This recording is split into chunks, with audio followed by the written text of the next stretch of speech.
Hello, this is episode 6 of Summoning Insight. I'm Thorin. That's about all I need to say about me. There's MonteCristo, he's a commentator. Sometimes tries to tell teams what to do, doesn't always work in the playoffs. Speaking of which, there's a young man called Dexter here. Episode 6 of Summoning Insight. And he plays for CLG. And he was in that playoff game. So why don't we start things out by actually Dexter talking. always does what he's told. He does, yeah. He's a good soldier, you know. I'm a good soldier, yeah. If you tell him to run into that area and he's like, wait a minute though, they won't back me up and I'll die, he's like, no, I'll just die anyway. He's the hero who jumps on the grenade so that CLG members live, okay? Right? Yeah. Okay, let's Kinda, let's start there actually while we've got you on the show. First impressions of what happened to CLG versus TSM. What were your thoughts, Dexter? When we played the first game, I was like, man, I imagined TSM to be way better, and we completely stomped them first game, and they had no chance of coming back. And then going into the second game, I saw our champion picks, and I was like, okay, I guess see you in Paris. Like, I'm not kidding. I was like, okay, we have a superior team comp, and we went into the game, and then 15 minutes into the game, we actually had a huge lead, and then I was like, okay, this is game over. We just played out and see how it goes. But yeah, in the end, it didn't really work out that well. That's all I have to say. And then game 3, it was like, okay, we have no idea what to do. Like, we were crushed after that loss. No one expected to lose this game, and then we didn't really talk after the game and didn't stick to our game plan. And yeah, it was just weird. Like, we tilted really hard, actually. Yeah, when I saw game 3, it's just the tilt was pretty obvious. I'm still waiting on comms to see exactly what was said. But in game 2, I think it was a very strange scenario because TSM was so far behind that, like, it was kind of like a perfect storm of shit that happened. Yeah. Like, they had to get kind of lucky because, like, DN had to fail his ward jump and then die in bottom lane while simultaneously Link got picked on the opposite side of the map. Like, if one of those things hadn't happened, they wouldn't have been able to Baron, and yet they both did. So how did that happen? It was just like a really bad situation, obviously. Like, what do you think went wrong there that happened then? Well, I mean, the Jax jump, like, got messed up. It just happens sometimes. Fucking retarded. And then you tell me what happened because I wasn't on comms and I haven't heard them yet. So yeah, tell us, Dexter, what happened? I mean, we're like, okay, we just keep it up, and we actually had a game plan. Like, we had the wrong lanes, and we had the Vayne top lane when we should have done two things. Like, we could have either taken control over the jungle, which we didn't, or we have someone rotate into top lane, or we just send the Vayne against the Mundo and destroy him. But we really didn't do anything of this, and then Link kind of got caught out of position and got hooked, and after that it was like, oh, what are we doing? What are we doing? Can we re-engage the fight? And then we were kind of in position to re-engage, but there was no point of fighting. And at the same time, Yen was like losing one-on-one really hard, or got chased down for like 30 seconds, and he died, and then they got Baron. And after they had Baron, it was like, okay, we can actually stall it out. And Karma was really farmed at that point, and her Q chunked us to like 50%, and yeah, they had a good siege comp, and they kind of won the whole game in like one moment. And I don't know, the comp went down. Like, we couldn't really talk about anything because we had no clue what to do, because we couldn't team fight against them, and we could no longer split push against them because otherwise we would just get Doven.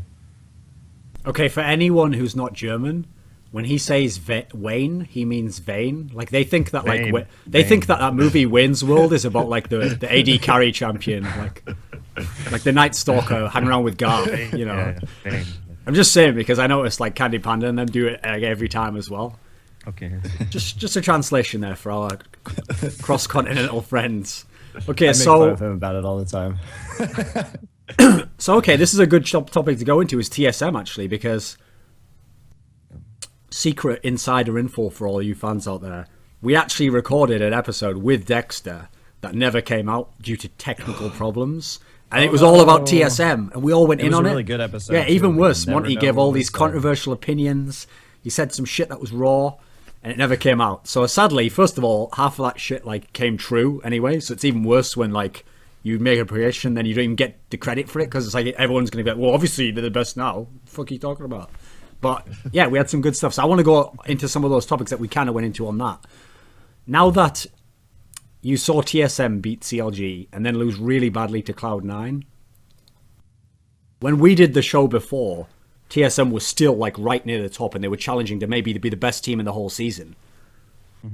How close is TSM, Dexter, to actually being as good as Cloud9 right now? There are words in between, simply because I think TSM's bot lane is a bit worse than they were before, and I think C9's bot lane stepped it up a lot, and Sneaky is really good at the moment. While at the same time, you have Meteos, who's just... There's no comparison. Like, he's way better than Odd1, like 10 million times better in terms of pressure and what to do and how to play the game and decision-making and mechanics. Like, he's just superior in every way. And at the same time, C9 figured out everything on this patch. Like, we scrimmed them on 4.5, and I saw it coming in 4.4 when some champions got nerfed that TSM is not adjusting that well to the patch.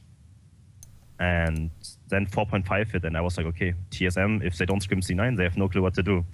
And actually, we saw that in the picks. Like, I thought we were the better team.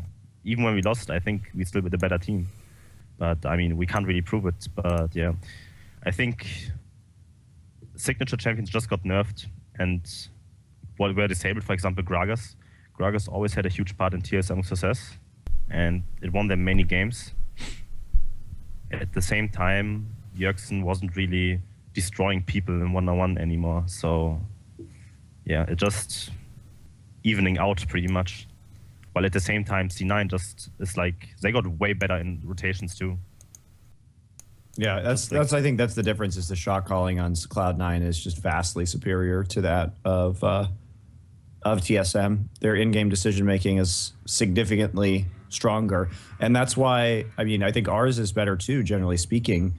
That's why we were able to jump out to some early leads in the first 2 games of our series, was because they just didn't like know how to react to the early game strategies in our mid-game rotations. So, yeah, I mean, actually, in the second game, I remember a fight or a rotation from us where we had this big piled up wave in the top lane, and C9 would have been there with 4 people and defend the tower and stop them from diving. But what Wild Turtle did, he was just standing there and he got killed. Like, they had no idea what to do, and they really had no idea what to do.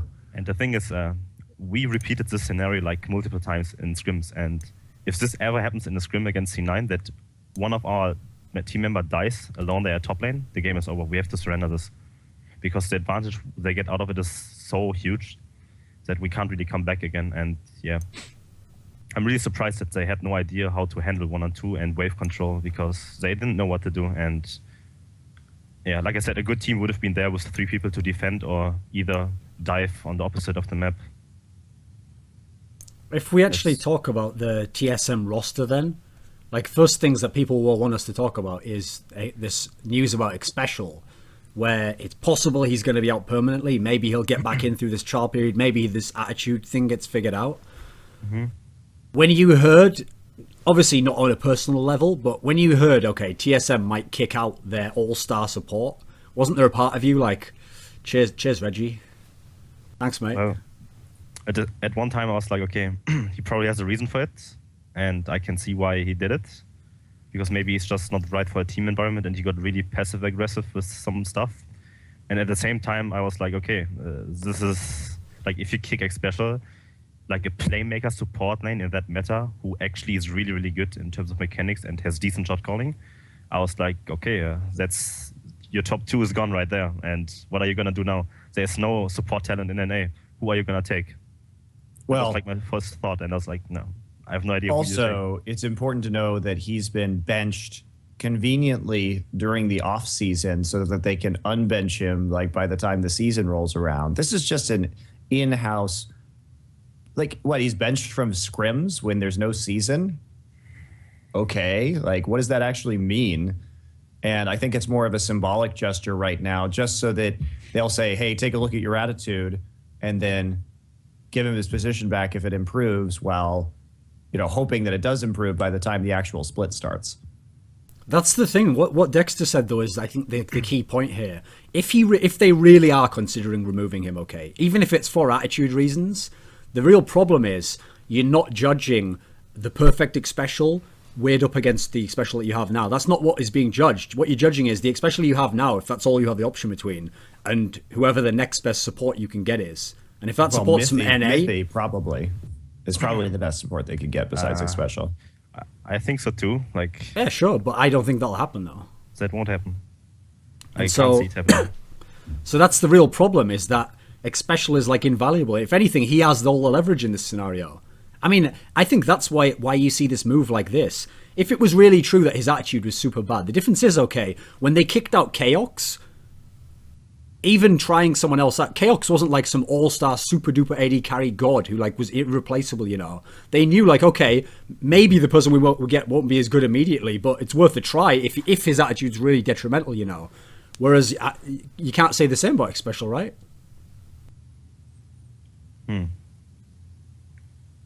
I think. I mean, it's we're speculating because we don't actually know what the circumstances are. No, I'm just asking you to give me analysis on the actual value of the player. Ignore the attitude shit. The value of X-Special as a player versus whoever they can get instead. What would your sense be?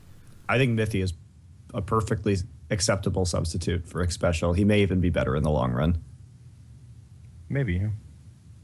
I mean, I can't see that happening anyway, just because I just don't get the sense that's the sort of player they'd go for. But I think that would actually be... What's funny is, even though when the NIP team didn't make it into LCS, even though, okay, Nuke, Duck, and Zoro Zero are obvious names, people are going to think, well, they're surely going to get a team, or if they want one, you know, and they're going to get onto a good team because they're such good solo laners.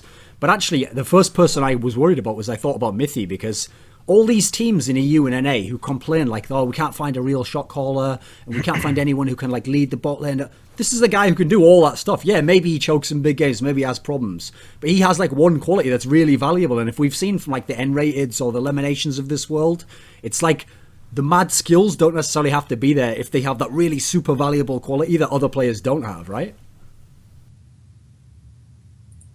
Is this thing on? Hello? Yeah. Yeah, I mean, I played with him in a team, and I think he got like, he wasn't really a shot caller. Like, I know everyone refers to him as like the shot caller of Lemon Dogs and shit, but he was just leading the bot lane perfectly fine. Like, he was a support that plays really aggressive and teaches the AD carry how to play. And if that AD carry listens to him, then you will win the lane. And at the same time, he improved a lot.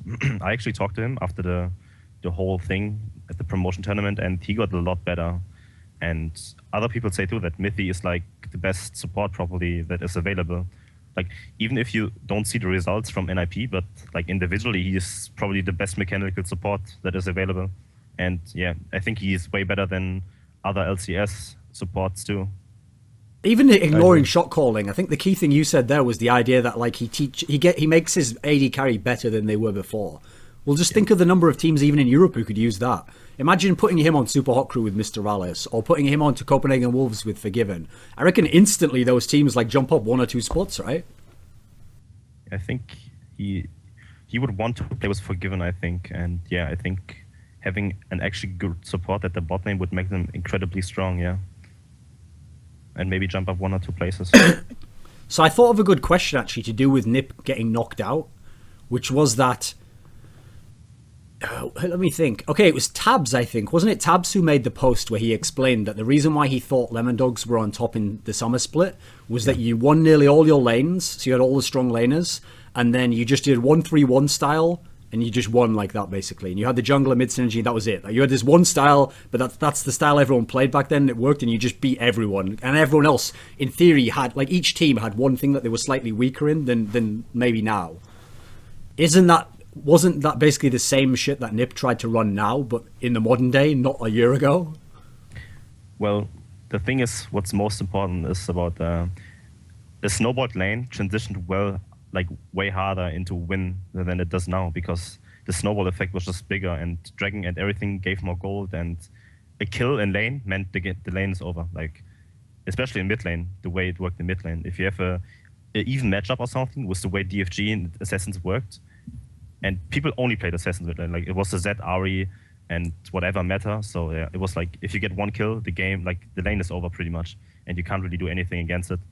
And yeah, they didn't really do anything, and their jungler was really passive, so he didn't really do any plays or anything, and they just hoped to go for late game and then win the game by 1-3-1ing. But at the same time, they didn't even realize that there's a feral flare jungler in the game that has 300 CS and can just 1-on-4 the entire team.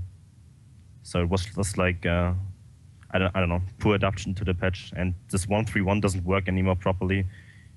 It works with some comps, but you can't just run it into every team comp. Yeah, it does. It does work sometimes, but yeah, you can't run that strategy unless you have very specific 1-3-1 champions. And it's also extremely difficult to run without Vayne right now because assassins in mid lane are so difficult to use due to exhaust.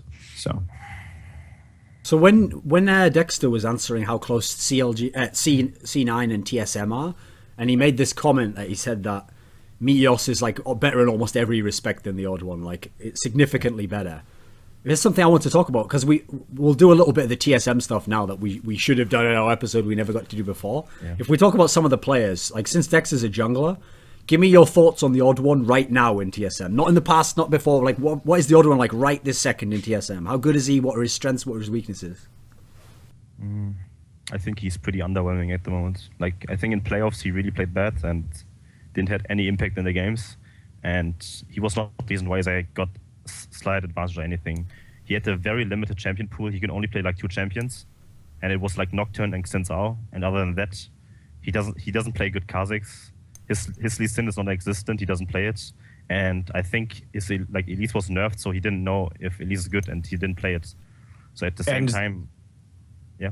Go ahead. No, I was just saying, like, he's just like not. He's like mechanically weak, and like it's my opinion that in the current meta, in the current jungle meta, if you can't play Lee Sin, like you're doing your team a massive disservice because Lee Sin is so strong right now, and because of all the other jungle nerfs that have come through and his ability to affect the early game. But you have to have good Lee Sin mechanics. But if you can't play him, what are you doing? So do you see like right now the Odd One's fine because if they put Xpecial back in the lineup, everyone else in the lineup is so good that in theory against everyone except maybe CLG and definitely Cloud9, they can just do what they did before. They can just run over every lane, almost never lose team fights because they're just so overwhelming. That scenario would be fine. Odd One can come top 3 again next split, it'll all be fine. But do you see, like, has Odd One's time passed? Is Odd One like a Snoopy now where he can't be in like the elite team? Like he can be in like the 6th best team in NA, but he can't be in the best in NA if you really wanted to be really good. What do you think, Dexter? What's your sense? Well, right now he's in the top 2 team, and it always worked out for TSM. And even when his time has been passed for like a long time, where I think after Maokai and every one of those support champions fell off the meta, he kind of fell off, but it didn't really matter because before that in NA there was no competition, but right now it's actually getting competitive. And next split with LMQ being in LCS and maybe some other teams forming that have like really good mid lane and jungler in one team, I can see that TSM will have a really hard time with him being in the jungle and not being the best mechanical player, to be honest. So we just have to see how it works out, but I definitely think that he's not top 3 material in the jungle. Like, I want to get both of your take on this, because the way I think of it is like this. Like I said, right now, they could play the same split again with the next lineup, and I'd guarantee they'd come top 3. Like, the rest of the team's good enough, I can't see how it wouldn't happen, okay? But when I think of TSM, it's the same as when we had the discussion last week, Monty, about CLG. I don't criticize any player on CLG based on NA, because I know that you can be top 2, top 3 in NA. That's fine. But the problem is, if you're TSM, if you're Cloud9 and you're CLG, your goal shouldn't be top 3 NA. You've already got that. Now your goal should be, how do we get top in the world? That should be, even if it sounds like a stupid goal, like, oh, the Koreans will beat you. No, that should be the real goal. So what you have to ask is, what happens when you play the elite teams? And so even just in NA, the big problem I can see for TSM is you could have a weaker jungler who's maybe just more of a thinker than a mechanical guy. If you're going against other teams where they have a key weakness, and that's not going to matter so much, it's going to even out. But if you go against Cloud9 and you are TSM, how is the other one going to deal with Meteos? How is he going to stop him taking his jungle? How is he going to stop him taking all the lanes? How is he going to counter gank? He's not. And that's the thing, is it's not just that the Odd One is mechanically weaker, it's that he also is worse at pressuring. So he's like worse in all regards compared to Meteos, or compared to Dexter, in my opinion. So that's like highly problematic. And TSM survives based on the fact that they have strong lanes already, and that in a 1v1 or a 2v2 situation, they can hold their own until Odd One can farm up enough in order to be relevant, which in a way is kind of how Cloud9 used to play, except Meteos was really, really relevant when he got farmed, like really scary when he got farmed, and Odd One is still like not that scary when he gets farmed. Yeah, I think that the TSM that we see will always do poorly on a world stage, because when they don't have the strongest lanes anymore, or when the enemy lanes go even, except they have a better jungler and they have better strategy and better shot calling, like how do you, TSM like can't beat that ever. There's no scenario where TSM beats that. Dexter? Yeah, I think so too. I mean, junglers are really important right now, and if you have lanes that can go even, the better jungler wins the game 100%. Like, you see it in OGN all the time that lanes go even, they just farm for 20 minutes, and then the jungler makes like game-deciding moves pretty much. And yeah. I mean, if Dexter's going up against TSM, he thinks to himself, I'm going to win the jungle matchup, right? Well, I won it at playoffs, I think. Like, I won it in all 3 games. Like, I mean, I out-farmed him pretty hard, and I out-pressured him, and there's nothing much to say. I think I would win the jungle, yeah. Is there a way they could, with the same players, is there a way they could shift up their style in some way to make Odd One more effective? Maybe, but it depends on how coachable he is. Like I don't really know. I have an example for you, because okay, a little like a free plug here. I've been working on this long series of 3 articles about Cloud9, so we'll talk about Cloud9 later because I've got some topics for them. And so I released the first one today, and that was just the back history, but I've already written the others, okay? And so as a result, I watched every Cloud9 VOD that exists with that 5-man lineup, and I just thought there of one lineup that did well against Cloud9 with Meteos, which, believe it or not, was the old CLG lineup. You remember the one that had Big Fat LP in the jungle and Nian top and who else? Chauster support. Chauster. Now you'd think that team would do terribly. Well, here's how they did well. Big Fat LP's jungling was shit. He had like fucking 15 CS after like 20 minutes. Meanwhile, Meteos was like... But what Big Fat LP did instead, okay, is think to himself, well, I'm never going to win that battle anyway. So instead, all I'm going to do is try and set up ganks and put pressure on 24/7. So while Meteos is farming here, I'm doing some pressure here. So he has to either come away to me, or I get like a bit of an advantage for my team. Like I push a lane up, or we scare someone out of the lane a bit. I get a couple of extra CS. Could the Odd One go like... I mean, his style seems a lot more safer, like the old Snoopy style. Could he go aggro like that, and would it work better, do you think? I mean, I don't think so. The reason why it worked was that Meteos didn't used to respond well. He was very set in his ways in terms of farming. So you could play like that and expect him not to come. But I think that really changed after. I think they switched it up a lot after Worlds, not only due to their experience on the international scene for the first time, but I think also just due to patching and the champions that were available made it a lot more attractive. Because, you know, Meteos used to go around and like take second blue buff from high. He doesn't do that shit anymore. That's dumb. It was dumb at the time too, but he was getting away with it.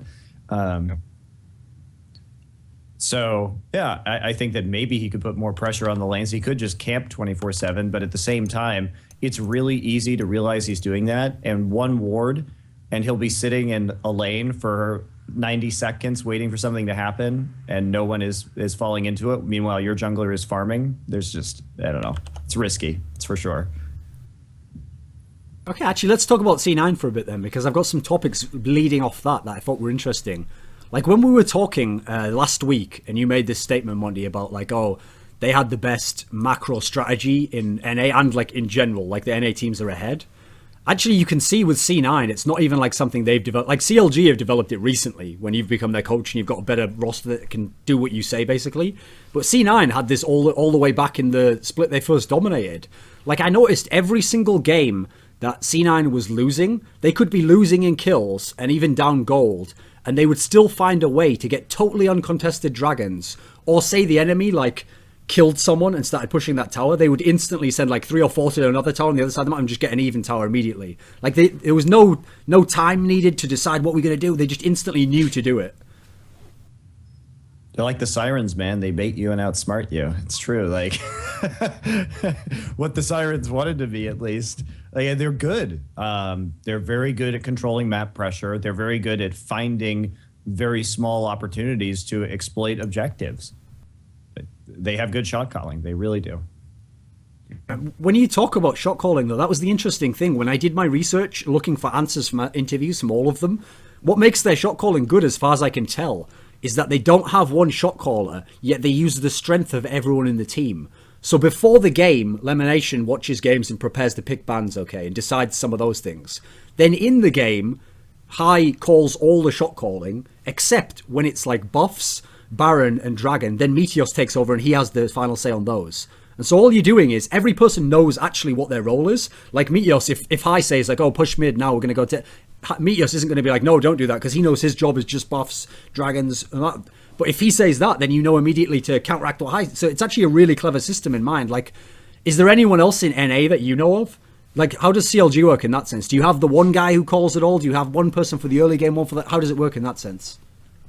We have like a 3-man unit making calls. Like me, Afro, and Link, we pretty much call stuff, and Afromo leads the bot lane and they talk a lot when they can go aggressive or something, and usually Links talk about like pressure in general around the mid lane when we need to set up vision and everything, because right now how the game works is like you actually need to control vision in mid lane, and that's why C9 is so good, because High and Meteos work very well together and contest vision. Like, and what no one else does is like they actually take the support as well. Like if bot lane is winning, what Lemonation does is he just roams and then contests vision 3-man.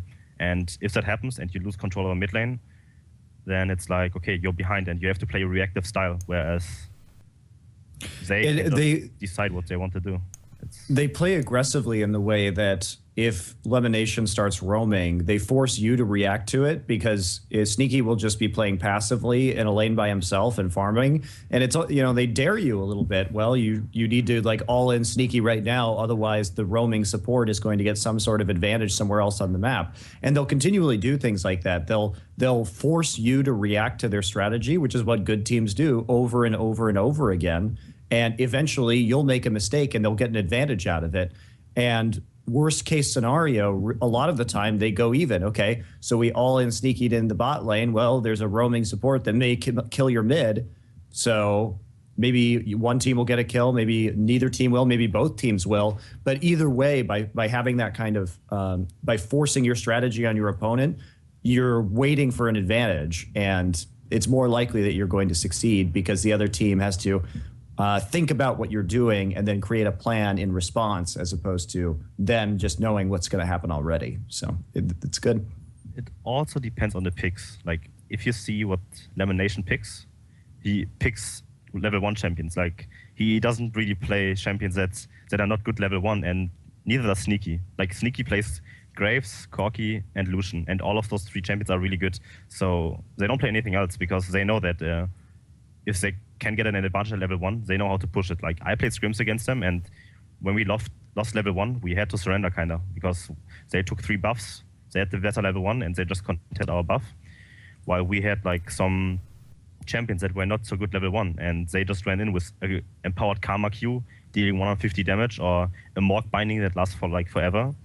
And that's how they play. They just play like a really punishing poke playstyle in bot lane, and if they ever get the chance to poke someone out of lane, then Lemonation will roam instantly with Meteos, and I think they coordinate that pretty well too. So if you ever get into a disadvantage at bot lane, they transition it into vision in the mid lane, and that's something that no other team does. And we actually try to copy it and learn from them, and we're not quite as good as them yet, but that's something they do what other teams don't. Something I noticed actually from the game's last split was one of the things they were insanely good at is because they were so fast to react, like we want to take a tower now, or we're going to push here now. They would just like build most of their comps around it. Had to be stuff that could dive in past the tower if it wanted and just take a fight immediately. Whereas most teams would like either siege the tower or like, oh, we can't, we have to back off. And like they were super, super good at knowing how they could just dive past like that. But that's something I want to bring up. Okay, Monty? They still do that. They're the best at it though, right? I've never seen a team do it. And aside from the Chinese teams, I've never seen any team just tower dive like them with the whole 5 and do a fight under it and not lose, you know. I think all teams do it, but I think that they're maybe not all 5, but they definitely understood. They understand how to keep somebody down in the lane swap meta right now as well. And what we were talking about earlier, where what Dexter was alluding to when he was saying about the piled waves hitting the tower and the punishment that Cloud9 can exert on you in that situation. It's because they will just dive you unless you are there waiting to defend it, which is what good teams do. A lot of the Korean teams do this as well. So, yeah. Because actually, we're talking about Meteos as a jungler.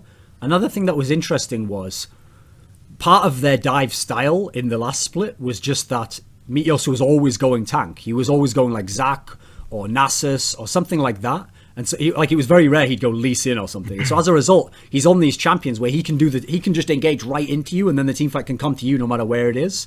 Well, this season, obviously, we don't see that as much necessarily, and Meteos has had to adapt his style a bit. How do you think Meteos has changed, Dexter? I think he changed from like a one-dimensional jungler who can only play tanks and farm up to like actually world-class jungler. And I would rate him in like top 5 jungler words, I think, from what I can tell. Like, he plays every champion that is relevant, and his decision-making is really good.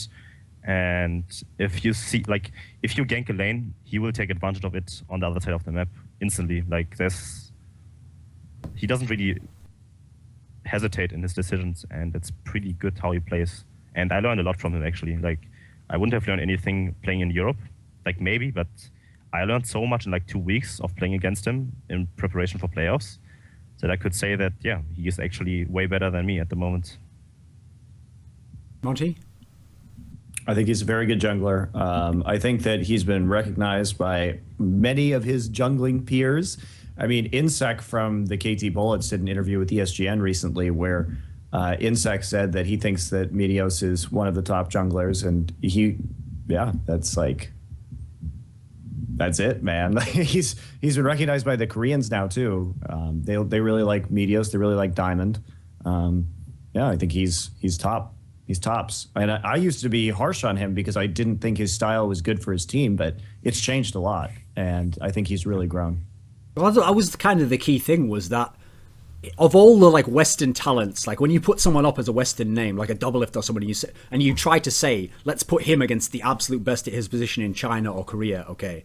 Then with some of the other ones, like a Soaz or a Doublelift, even if people have criticisms, in general, you think, no, they'd have a pretty good chance, they'd do all right. But the problem with Meteos in the old way was that you thought to yourself, okay, this only works as long as that whole team dynamic works and they're not getting shit on in lanes and he has time to farm up and he's not just getting bullied all the time. Otherwise, it was obvious, like there's certain team. Luckily, actually, Cloud9 kind of got away with this by not having to play more teams at Worlds. If they'd have had to play more Chinese and Korean teams, I think they would have been really exposed, although it might have helped them also. Dude, they would have played if Worlds Cloud9 had to play against Worlds SK Telecom, and you think about the way that Bengi and Faker play compared to the way that Meteos and Hai played at the time, like Faker would have just. Can you imagine like Faker getting second blue and Hai not getting it, and Faker having all that vision? Like Hai would have been murdered, like just destroyed. But they don't play that way anymore. However, it's actually, I think, good for the hope of NA fans that they didn't have to play more competition at Worlds. And I think they've gotten a lot better as a team, though. I mean, Dexter played OMG and he played SK Telecom at Worlds, and I'm guessing scrimmed Cloud9. So what do you think? Well, we scrimmed Cloud9, and we had 4 or 5 games against them. And the first 2 games, we kind of stomped them.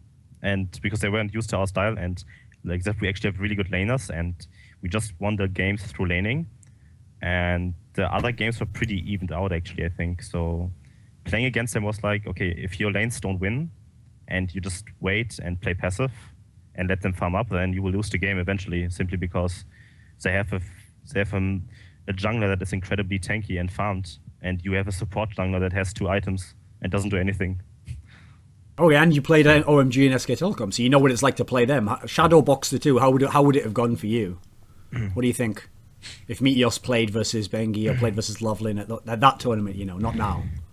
I think it's not like how you played against those junglers. It's more like how you would have adapted to the team's playstyle, because the meta at Worlds was like, okay, you pick Renekton, and then what Team OMG did was like, they don't care about anything else, but if the Renekton is in a lane swap and he doesn't get any farm, you will just go bot lane and dive with 5 people. And there's no reaction to it. If you're not used to this playstyle, you will lose. And if you lose one tower, which gave like more global gold back then, it transitions into a dragon. And yeah, like rotations were something that not many Western teams used to be able to know what it is. And I think it would have went horribly wrong for C9 actually, because they were so aggressive. Like, I think to play a Chinese team is even worse than to play against a Korean team. Like Korean teams, they set up vision and everything and got their advantage slowly, but Chinese teams were like, okay, 3 minutes, we just dive. And they were really aggressive at Worlds, so yeah. That's actually a difference that I noticed when I was thinking about the difference between the spring split now and the summer split for Cloud9, was that the style of Meteos also worked, because Cloud9 was really good at getting that vision in the mid game, and so they'd have a good idea of when the other jungler's going to go and try and gank against. At least Meteos knows then if he has to divert his path and go and counter gank. Whereas in this meta, I mean, there's way less vision, right? You can't do that style as much, right? Well, the thing how C9 plays right now is, if you look at statistics, Hai actually bought 3 times as many wards as the second one in mid lane. Like, he's basically the new support, and they contest vision a lot. And when Hai plays Soraka, for example, he just pushes out the wave, recalls with 3 wards, and then he has Meteors around, he pushes the wave, and then he wards the entire jungle. So in a sense, they kind of have that whole vision still. And yeah, that's how I see it, that Hai buys a lot of wards, but he's sacrificing items from himself to get his team ahead. And yeah, it's kind of how they play at the moment.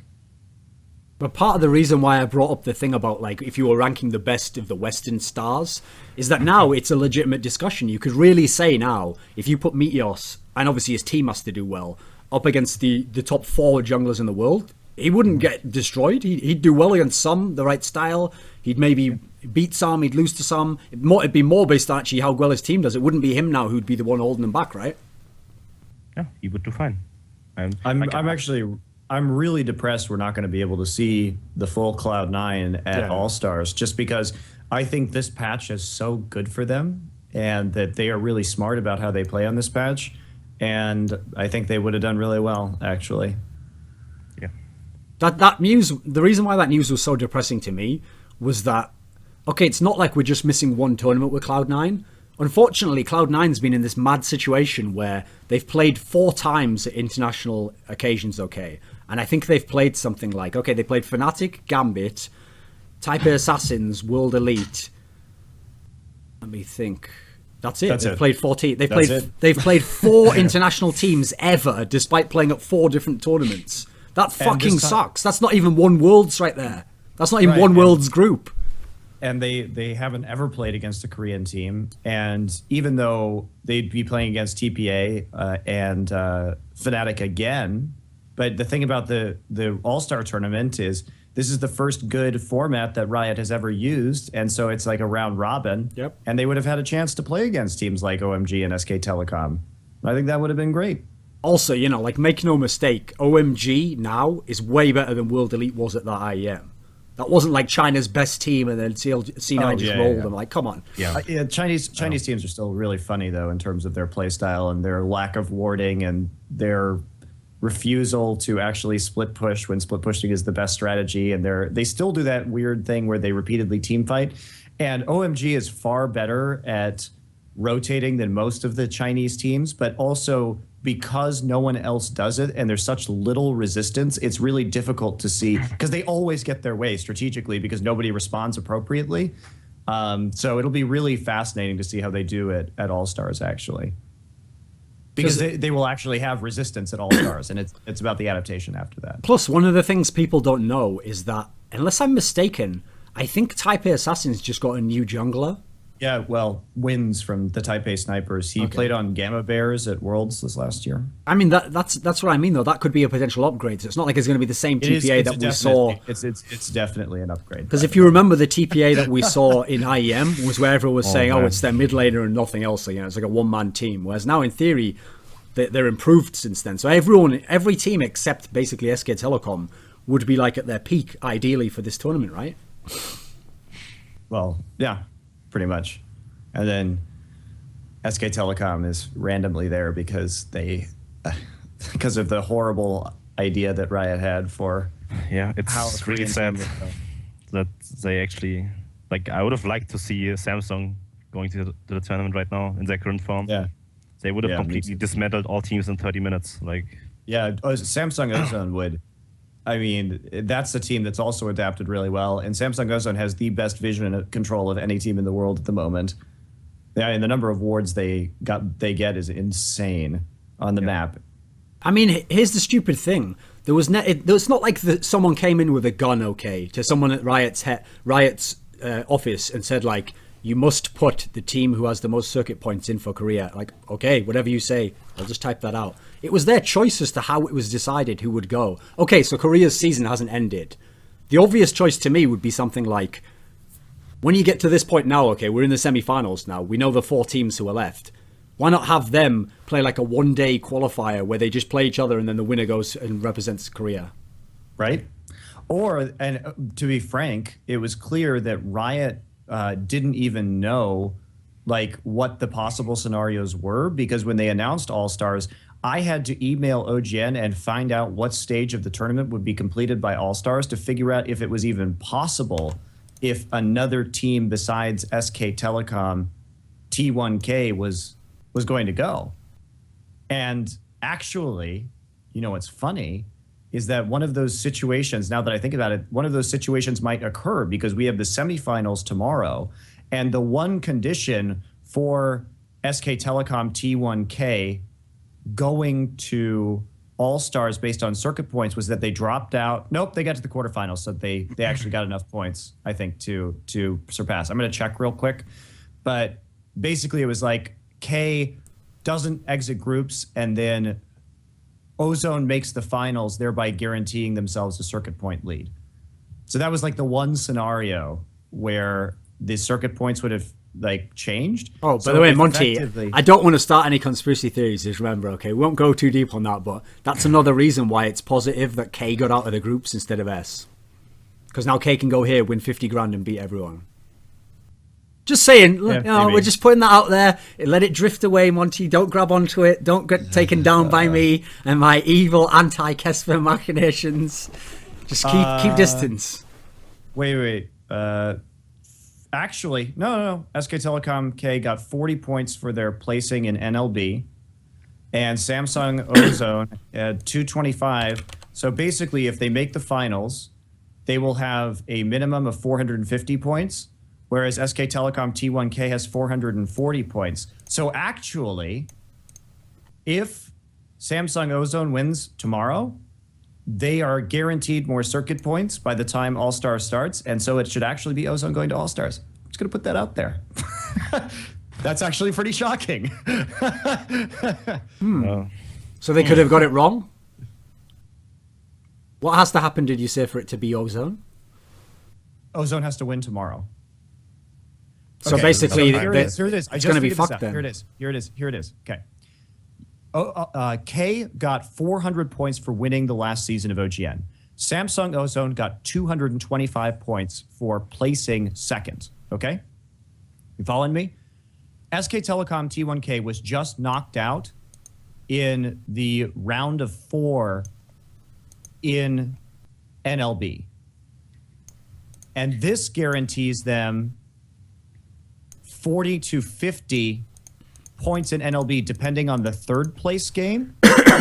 We don't even have a third place game in NLB, I don't think. No. I don't think there is a third place match. I don't think there is. I'm pretty sure there isn't. It's only who wins. I'm trying to look, and the circuit points are right now, so you get 40, either way, you get 40 or 50 points for placing third or fourth in NLB. I think you get 40 points. And even if you get 50 points, so at the end of the day, K has either 440 or 450 points right now, right? Now, if Samsung Ozone wins tomorrow, they are guaranteed a minimum of 225 circuit points, which means that they would either be 10 points ahead of K or tied with K to go to All-Stars. Makes sense. Boom. Oh no, I was wrong. There is a third place match, and K's going to play in it. Leaguepedia says K will it. probably lose it, though. Yeah, well, yeah, because they're going to play either Bullets or Black Sword, so I could see them But losing even that. so, even so, they can only get 10 more points, so they would be tied at 450, right? And they would still have to play off to go. And the third, fourth place match isn't until after All Stars. So they are their minimum guarantee right now is 440 for K. But the minimum guarantee tomorrow, if Ozone wins, is 450 for Ozone. So shouldn't they be the ones going to All Stars? It would appear so. Maybe, huh? To bring the topic back to the NA stuff, okay, I have a question to ask Dexter here. You've played with Nukeduck, you've played with Zoro Zero. These are some of the best mechanical players in all of Europe, right? Just in terms of raw skill, taking away their brain for the game and how they play and the team success. These players have nuts mechanical skills. So you've seen what the absolute peak top laners, solo laners can be like, okay? People keep getting really upset when I make comments where the main thing I praise about Cloud9 is that they can beat a team like TSM, where I see some of their players having incredible mechanics. But when I see Cloud9 win, they don't overpower them or match them in mechanics. They have decent mechanics themselves, but then they just outthink their team. They just know exactly where to... They know how to use your skill against you. They know how to make you take the fight that you don't want to take, how to pressure over here because you're going to think it's just 1v1. That's the main thing I praise. Not to say that they have shit mechanics, but because I'm saying the mechanics aren't what's winning them the game, okay? Whereas I've seen TSM win games where they actually had a worse strategy, they made the wrong decisions, and they just overpowered someone like Curse or Dignitas and just shit on them anyway. Like, you've played against those players and with really good mechanical players. Where do the different C9 players stack up in terms of raw mechanical skill for Dexter? Who's the best? I mean, for NIP in... No, for Cloud9. For the best mechanical player on the team, it's probably Boards. Like, I think Boards is a really, really good laner. Like, he has no competition for the best top laner in NA. And I think he's really, like... I don't even know how he got so good, because basically, if you're the only one that's so good, it's really hard to keep up the level and keep an edge over everyone else. But he managed to do it like for 2 splits right now, and no one came close to him in the skill level. So I think he has really good mechanics, and I'm not sure about how good he is mechanically, because I think he has a weird laning phase. Like, he loses a lot of CS randomly, and I'm not sure if he's like really, really good in the mid lane, but I think Balls is definitely topically. He's really good, and he could go up against like Flame or something maybe. And what about Sneaky? Where does he rank?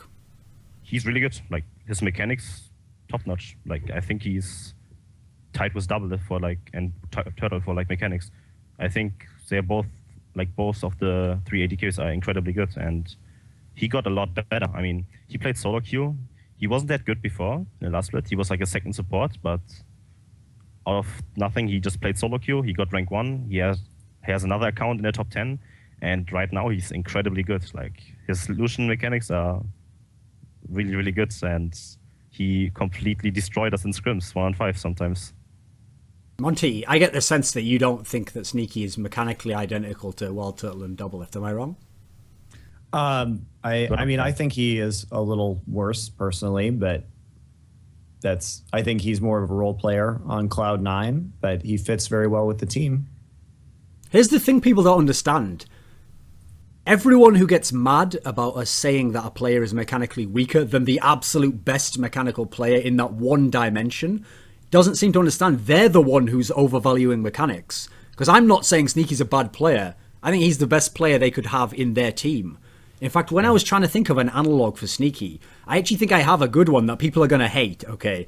I think of Sneaky like I thought of Chaos when he was in TSM.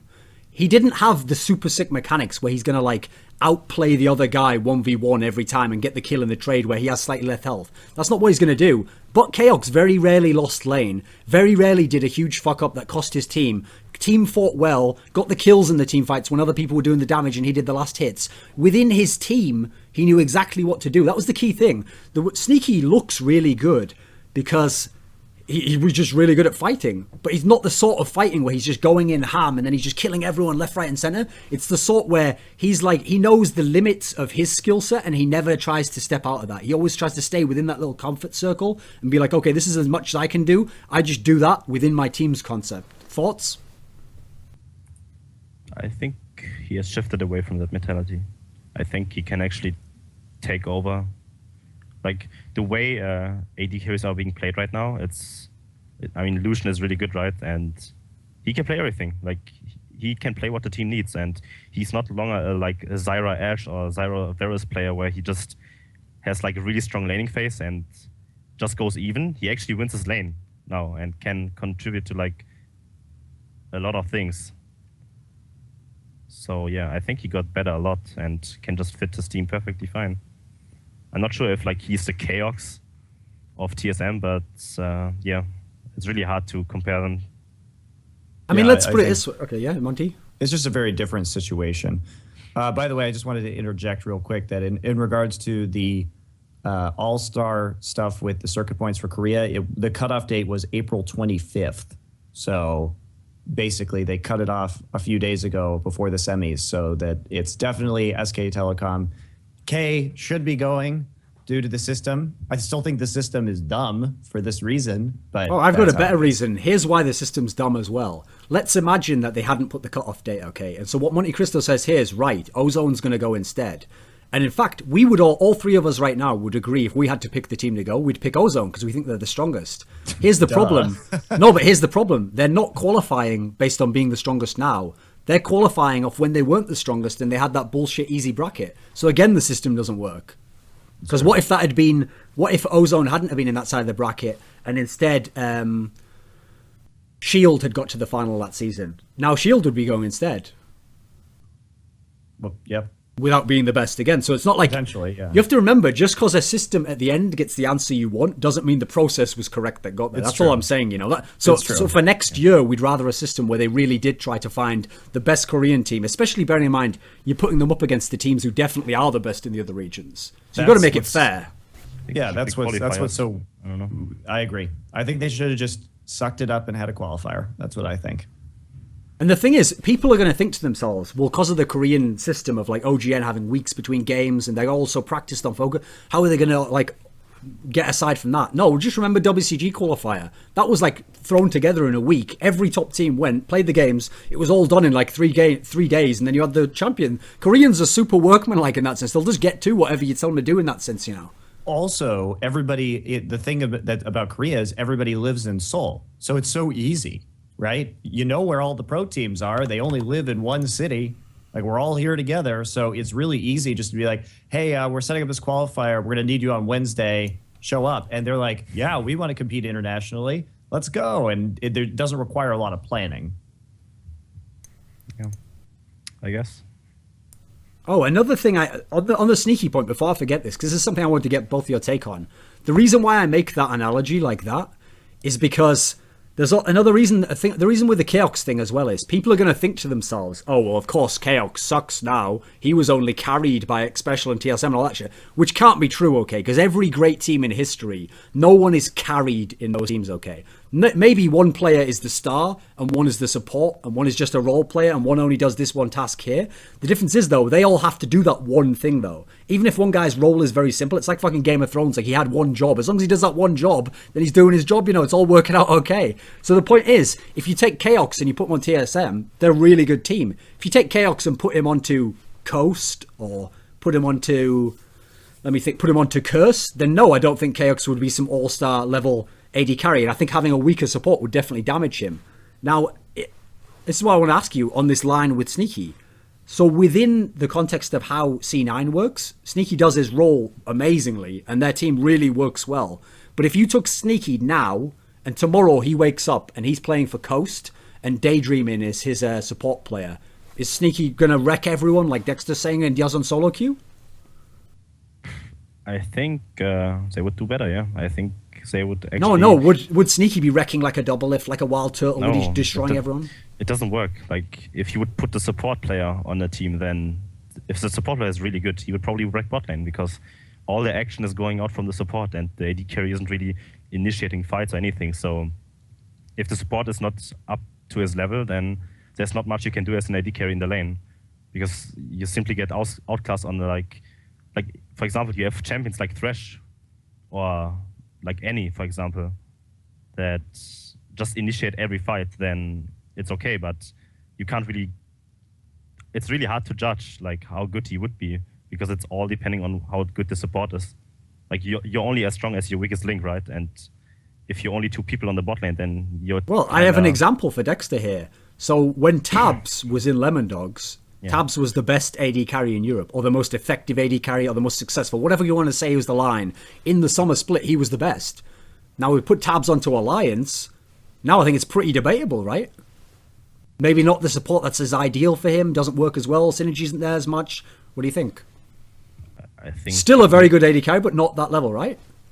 Yeah, Mithy was part of his success. Like Mithy was really good, and they meshed together very well.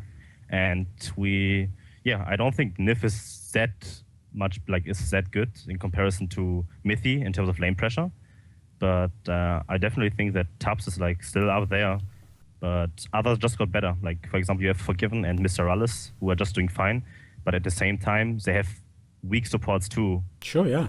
You know, I don't think Unlimited or Mixer is top tier support, but they're doing their job correctly. And yeah, it's really hard to judge an AD carry when he doesn't really he has an equal playing field right now, because there's no support standing out. And Europe doesn't have a really good bot lane, really good bot lane compared to North America, where you have 3 really good bot lanes. Well, except for I think Fnatic, yeah, that's what I was. The one exception. Fnatic's bot lane is really good. Reckless is extremely good, and Yellowstar is really good to support too. So, yeah.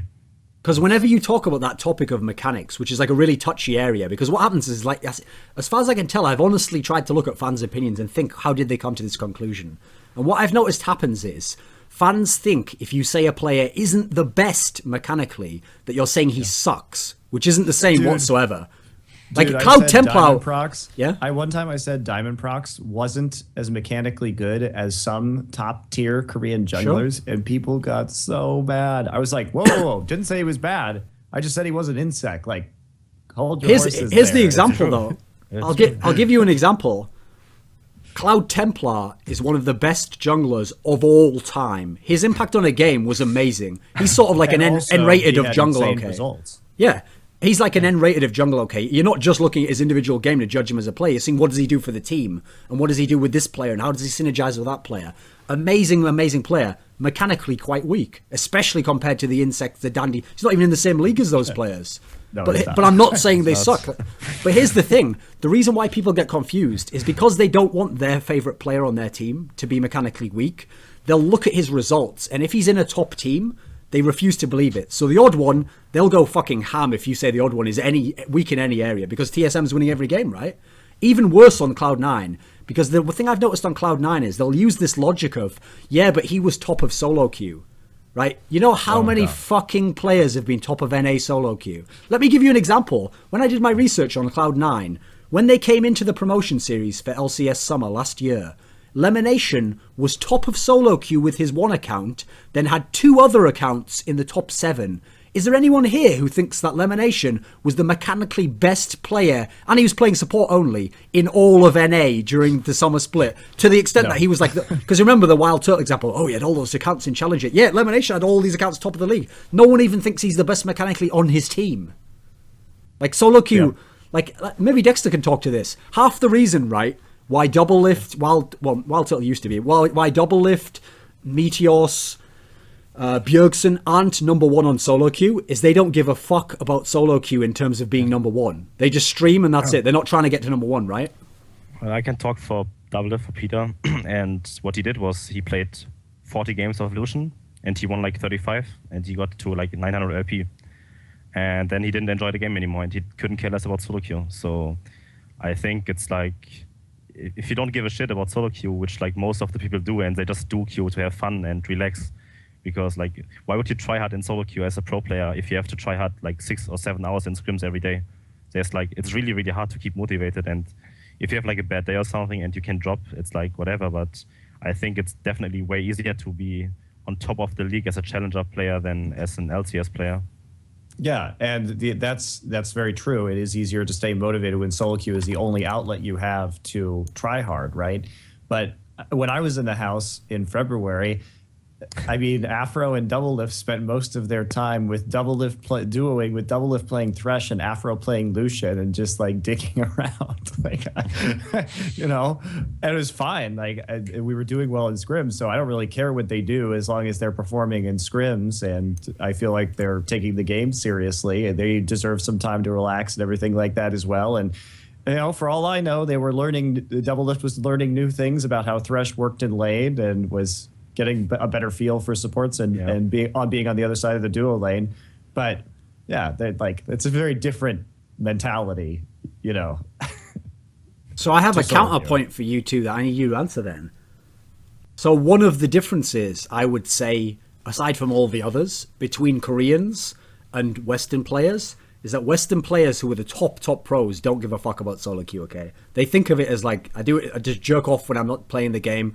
And if my real practice is the scrim, okay? I have to be on the scrims and I have to prepare for an event that way. But here's the thing that's interesting. One of the things that Cloud9 credited a lot of their success to in the last splits, as well as preparation and tactics and all that, was they said that all 5 of them, even when they were at the top of LCS, constantly played solo queue in all their free time. And Monty, don't the Koreans do their practice day, and then some of them play 3 hours. Imp stays up till like 2 in the morning so he can find the right supports, and he plays 3 hours of solo queue with them. And it totally depends on the player, honestly, in Korea. I think that there are players who do play a lot of solo queue, like Piglet and Flame, and then I think there are other players that play a lot less solo queue who do perfectly fine. I don't think anybody on, like, there aren't that many Samsung Ozone players, I think, that are playing a lot of solo queue right now. Deft plays a lot. Yeah. From Samsung Blue, but I think it's just player by player. There are certain players that do have reputations as just being like practice solo queue animals, and that's like I said, Piglet and Flame both have that reputation for ridiculous numbers of solo queue games. another thing that was let me think. Well, okay then, about solo queue then. As a general trend, do NA and AU pros not play enough? Or not play in the same way? It depends. I mean, Sneaky and I think Afromo is playing a lot in solo queue too. But then there are players who don't play solo queue at all, like me. Like right now, I use solo queue to keep up my mechanics in the break. But when I actually scrimmed 6 hours a day or 7 hours, I didn't play solo queue at all because I thought it's like a time waste. And I don't know. If I I have to do really weird habit of if I overplay, I will play worse. Like I prefer to play less, and I don't even warm up before LCS games too. Like I just go into the game and then play. And while others need like 1 or 2 solo queue games to warm up and be on top of the mechanics, but yeah, it depends from person to person. Like you don't have to play a lot if you have talent, but there are also people who got to their point where they just practiced a lot and got good that way. Dexter, when you did that video where you said, in kind of an offhand way, you didn't like put the camera on like suit and tie, like Nuke Duck was shit, I carried him, thank you, that's all I have to say, goodbye. You know, but that's the way people interpret it, you know. You were just talking on stream and you said sort of like, no, Nuke Duck got a bit overrated, you know. I kind of carried him through the laning phase and I used to always gank his mid and that's why he did so well. And he always played assassin. This is what you said, okay? All reasonable statements in their own right. So now Nuke Duck just failed to get an LCS again. How good is Nuke Duck on his own just as a mid laner? Where does he stack up for Dexter? You've played against Link, you've played with Link. You've played against Bjergsen, you've played against Tai. Where's Nuke Duck? He's good. Like he is probably top 3 in Europe at the moment in terms of laning, but I don't know. He has a really weird style. Like I think in scrims he plays way better. So I could imagine that he might play slightly worse on LAN, simply because of I don't know for whatever reason. Can I take a guess as to what the difference is? In scrims, he plays aggressive and he goes in on the kills, and then in actual official games, he's a bit shaky and he doesn't want to go in if he thinks the team won't, and then he just waits. It could be. Like, I have no idea how NIP scrims, but I talked a lot to them at the promotion tournament, and I was like, yeah, what's wrong? Like, what's the problem with, like, adjusting to the patches? And he was like, we scrim LCS teams, and the LCS teams surrender at 5 minutes because they lost every lane. So I guess I don't really get much practice out of it, and they play different in scrims. Because if you take scrim results from someone and transition that into like LANs, then you would assume that NIP would stomp everyone, right? Because everyone says like, yeah, NIP is like so good, top 2 in Europe, sure. like etc. etc. But in reality, everyone plays different on LAN. Like I'm honestly playing different too. Like there are people that choke in LAN and are really nervous on. And then there are people who play better, like Mr. Rallis, for example. He's the best example. He plays way better on LAN, and he's actually like a LAN player. But yeah, I think Nuke is just, he's really, really good, top 3 material for sure. And he would just one-on-one fine, but he wouldn't do those crazy outplays like he does in scrims. And maybe that's his biggest issue. I don't know. So I have a topic on the topic of people who got knocked out of LCS from Monty, which I like. When I set this question up, I want a very specific type of answer here, Monty. There can't be like a free get out bullshit clause. So when I ask you about XDG, I don't want you to tell me like, well, of course, you know, the meta changed and, you know, Smithy fell off a bit and all that. When I watched all those games for the Cloud9 thing, and I was watching when Vulcan used to play Cloud9, Vulcan were the only team who legitimately might have been able to get a winning record over Cloud9, right? Because the difference is, Vulcan was the one team who in team fights could like out-team fight them, and whose players could go even more ham, and ManCloud could wreck high, and Smithy was making better ganks than Meteos. They were the one team who maybe in terms of the raw skill and the way the team fit together, they had the formula, right? They have the exact same team now, minus Bloodwater. And they looked fucking terrible this season, and they were appalling in the promotion series. How could a team that good with so much potential go completely to shit, Monty? Okay, this is actually a really interesting question. I think, obviously, I'm not on the team, but I will say, like, you're saying they had a lot of raw skill, and I do. I think that that team's skill ceiling was really, really high, and that they. Obviously, they've talked themselves about their own internal issues on the team. But I think the biggest thing for them was that after Worlds, what was so weird about Vulcan and XDG was they didn't even really practice like at all. I mean, we were scrimming what I don't know, something like a month or 6 weeks before they started scrimming again. And they always had a really horrible work ethic. They practiced so much less even when they were winning than any other NALCS team.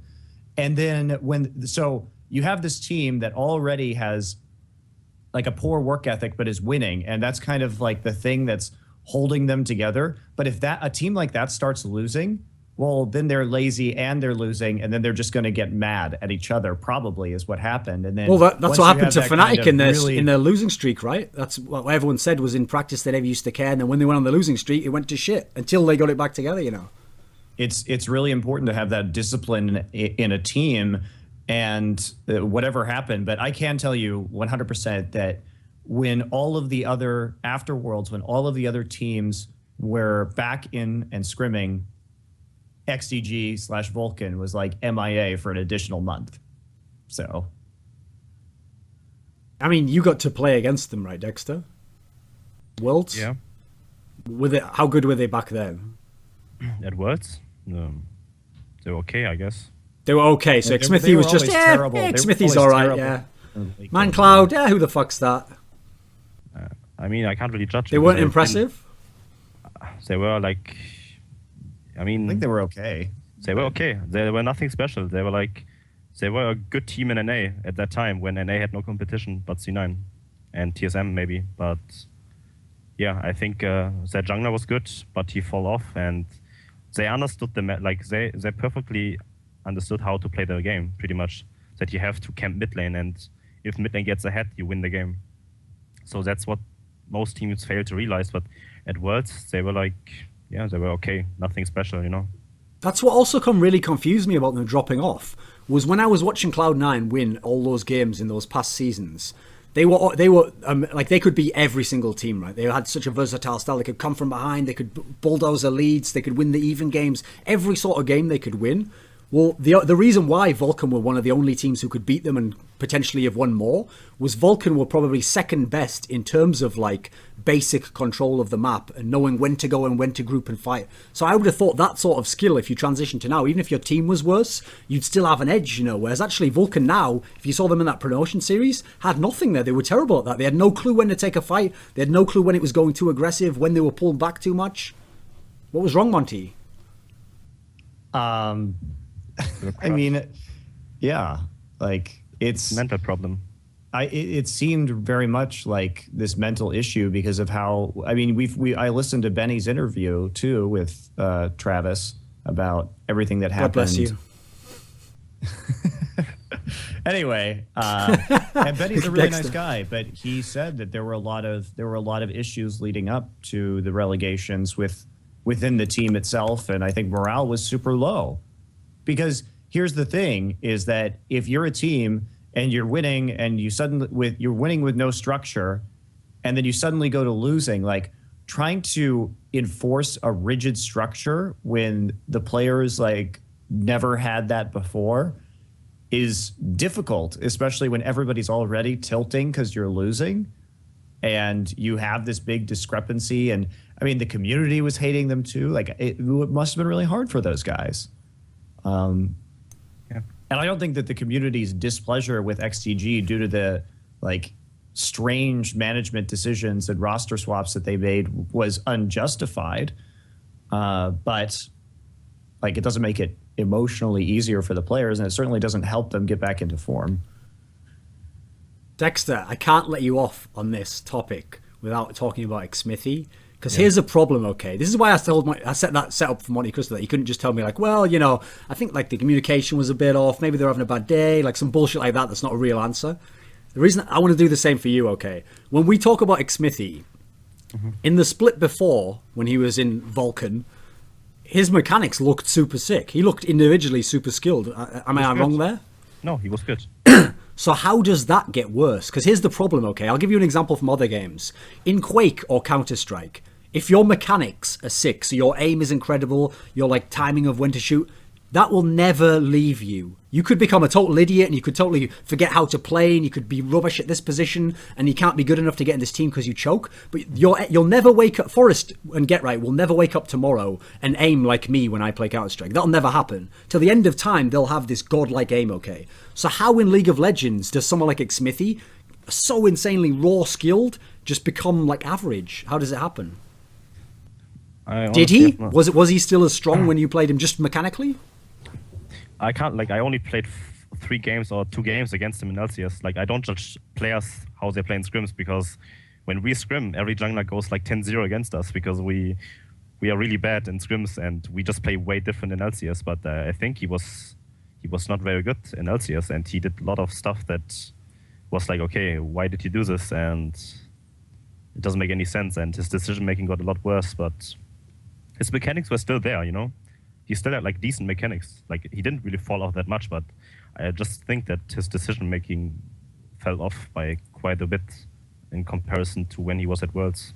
Okay, so you remember the Odd One thing where I tried to figure out was there a way Odd One could be good still?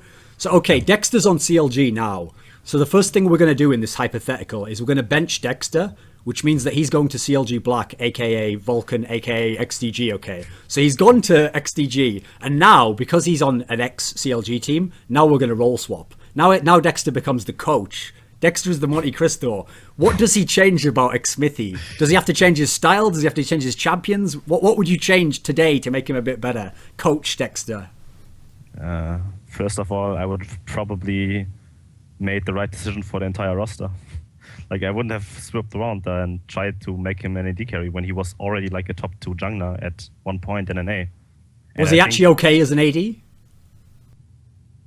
Hard to judge. Like, I think he was doing fine on his own. Like, he was nowhere near like the top 3 AD carries in America, but he wasn't like bad, you know? He was good because he still has mechanics. Like, his mechanics didn't leave him. Like, the reason why he was okay at AD carry was actually because of his mechanics. And in scrims, he was doing fine on an AD carry when we played them. But yeah, I think maybe if a player loses motivation and he has no reason to try, then it's over. Like if you get to the point where you just don't try anymore, or know that like the team is shit, or the mindset of the whole team is like completely dumb, and people swap around and you don't even agree with it, and then you lose every game in LCS and you lose motivation. Like I know that if I would go on a losing streak like 0-5 or something, I would be really upset and I would question myself if I'm actually good, you know, and to the point where if the team keeps losing and doesn't really bring results, then I would get worse and worse, because I would be under the assumption that I'm not good enough anymore, and maybe I would retire, to be honest. No, if a player's like that, you've got to put them out of their misery, you know. What you're going to do is leave them like a little glass of scotch, and then when they pick up the scotch to drink it, they see through the glass, and there's a napkin, and it says, open the right drawer. And when they open it, there's a little pistol in there, and then you just close the door behind you. That's all I'm saying, you know. You just got to give people a way out. That's all I'm saying. So anyway... Moving on.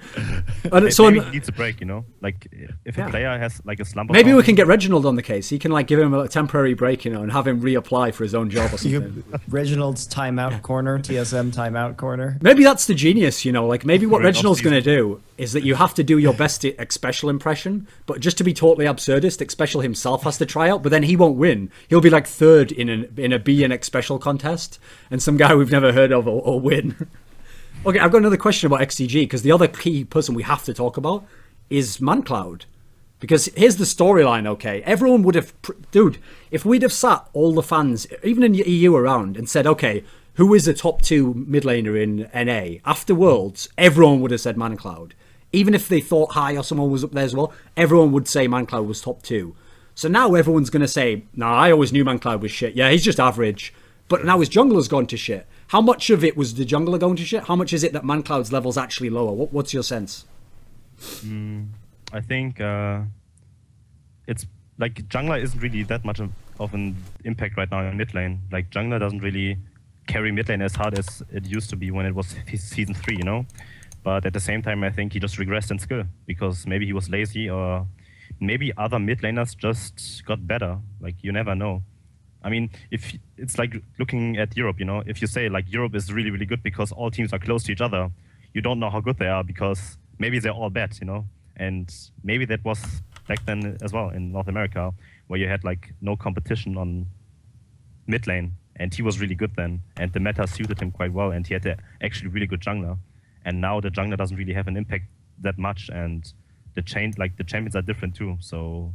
I mean, the only champion that I could think of that he plays well is like Ziggs, and it's not really hard to play Ziggs well, so it's really hard to judge.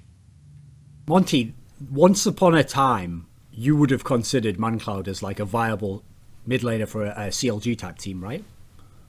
Sure. He was good, right?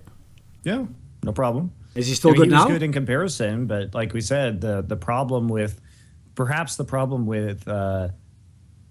this is, again, goes back to that practice issue where the other teams were just able to outstrip him through working harder during the off season and during the split, and other mid laners were able to catch up as a result. And even though I think MonCloud is very talented in a raw sense, I don't think that, and I think we can say that about many members of XTG, I don't think that they've been properly honed, or like really their potential has been unleashed, just because they didn't have a good or solid practice system set up. Yeah. I have a topic now that is another topic that people will start to feel like pins and needles around their backside area. They'll be, what's that? I'm all up on my haunches now. My buttocks hurt for some reason. I'm getting frustrated. These furrows, the NA anger. Because I'm going to say now that there's a culture that exists right now in esports in North America that's driving me fucking crazy. And it goes like this. Every pro, every commentator, and every fan tells every player eliminated from LCS, you're a great player, man. Oh, it's such a shame you won't be in LCS next season. You're so good. I can't wait to see you back in LCS. Every player in the world can't be good. There are some players who aren't as good as others. There are some teams who aren't as good as others. And the teams who aren't good enough need to get the fuck out so the good teams can come in. We can have a really awesome competition. If someone isn't that good, I'm going to give you an example right now, and people are going to get fucking mad again. You know the player Benny from XDG? When they were at their peak, he was just a good medium level top laner. He was never some star player. When they were at their worst, he was actually fairly bad. I don't know him as a person. I'm not saying he's a bad human being and he should get that little pistol out or anything. I'm just saying as a player, he's not very good anymore, especially in the modern day, right? If I wanted a top laner, he's not the one I would pick up if they've been knocked out of LCS. But everyone's going to tell him, no, because they like him. No, you should be in LCS. Everyone's really good. Oh, you're all just great guys. Everyone's great at the game. Don't we have to have like realism where we say who aren't the good players and who are the ones performing badly and actually decide that other players should be in instead? Thoughts, Monty? Well, I would say that Benny, he is a great guy. Like really one of the best at it. Okay, that's great. If you want to have a cup of cocoa with him and sit around a fire, he's probably the guy for you. But if you want to have a top laner and play some games... We go back to the Vulcan XGG thing where this team had bad practice and he, I don't think anybody on that team was practicing well. So, but based on his current performance on whatever and with whatever bad vibes were happening within XGG, yeah, I don't think he's on top of his game right now. I would agree. Dexter? Step into this fucking minefield I'm in here, Dexter. Come in with me.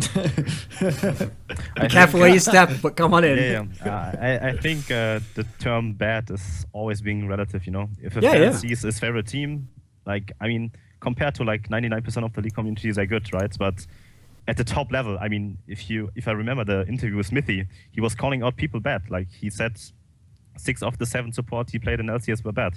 And he got a point there because he was better than them. And on a top level compared to other laners, they were bad. Yeah, they were bad. But in comparison to like amateur teams, they were good still.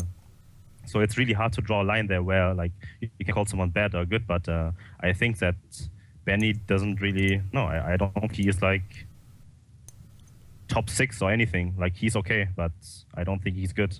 Like from my personal experience, I don't think he's good because I scrimmed him and he ran 0-10 in some scrims and I was like, what is this guy doing? Like, why isn't he even trying, you know? What is this waste of time? Because he just feeds one-on-one top lane.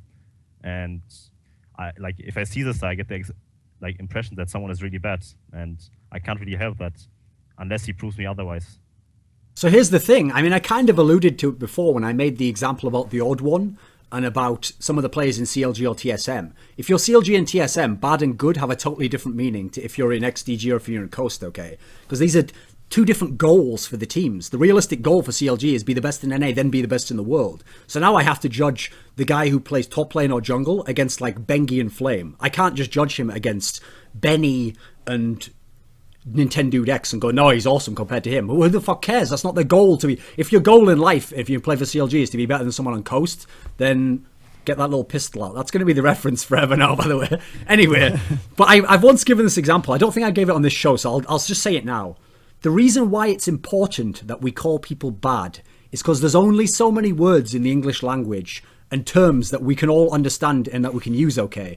And so if we make it so that we're only talking bad relative to the average person who plays in Bronze 5 in League, then we can never have a discussion about League of Legends and who is good. Because every fucking player is going to be amazing. So Faker, amazing. Coutard, amazing. Who the fuck else? I'm trying to think of some other really bad mid laner who I could put as the third. Some other shitter, who cares? I don't know, some of them fucking Southeast Asia or something, who gives a fuck? So some other guy, amazing. So now the fans just heard me and he doesn't know that much about the game. He goes, oh, did you know Faker is as good as Coutard and as good as some fucker from Southeast Asia? That's what I was told. No, you're like an enemy of language at that point. You're like working against the express point of language, which is to communicate what we mean. So as a result, only a cretin thinks that I'm comparing Benny as bad versus their little cousin who plays League. I'm pretty sure Benny would dumpster that kid and 1v9 the whole game. What I'm saying is he's bad compared to even Zion Spartan. He's definitely bad compared to like Dyrus, terrible compared to Balls, and compared to Flame, he may as well not even be in a fucking chair when that game happens. It'll probably be the same result.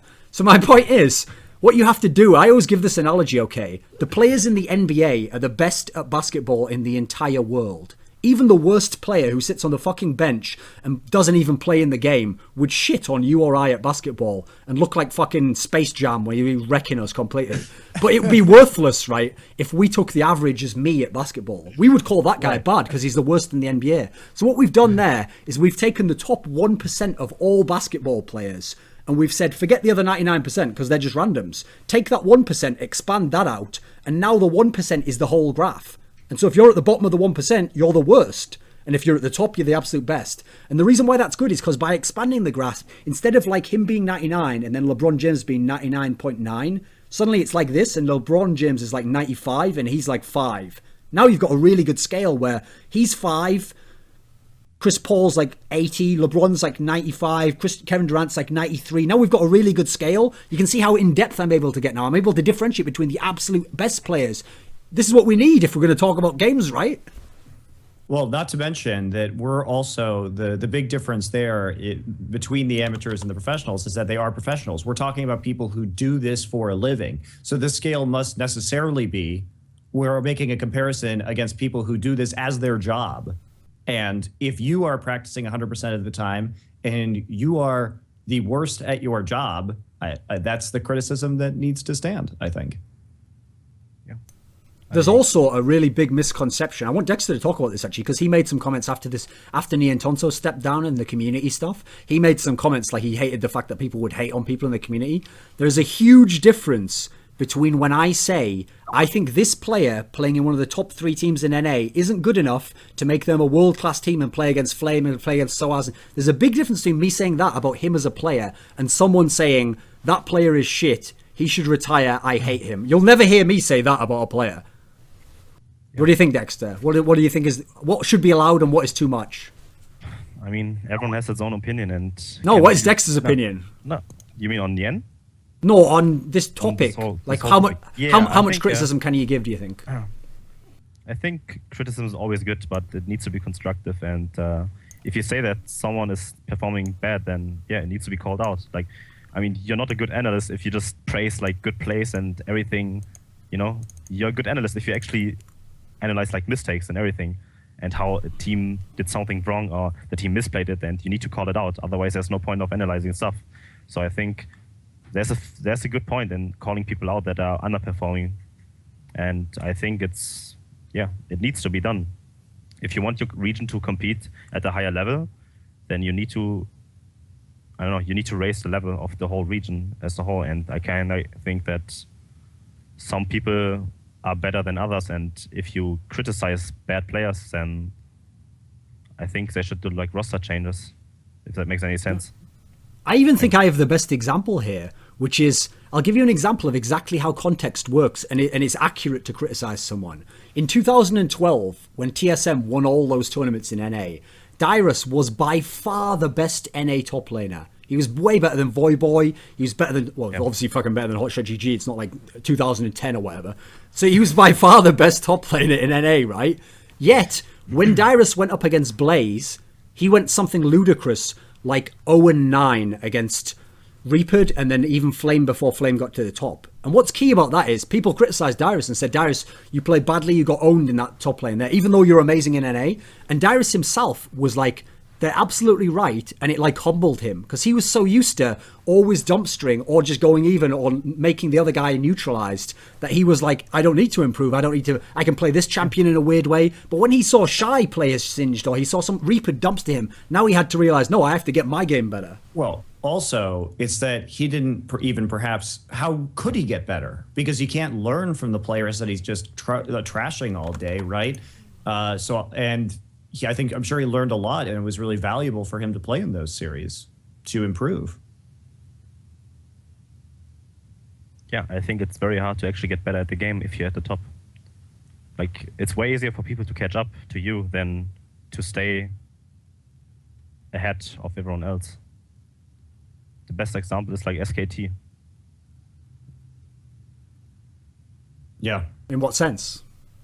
They were at the top, and you can blame the roster changes and like Pumandu stepping down, but no one can be on the top forever, and it's way easier to catch up to that level from someone who's below that level because he will learn. Like if you just trash people all the time in a one-on-one matchup, you don't learn what to do.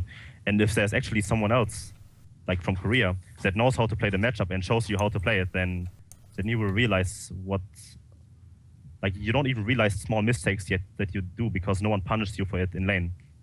And if you go up against Flame and he sees those small mistakes, you will get dumpstered. So here's the thing.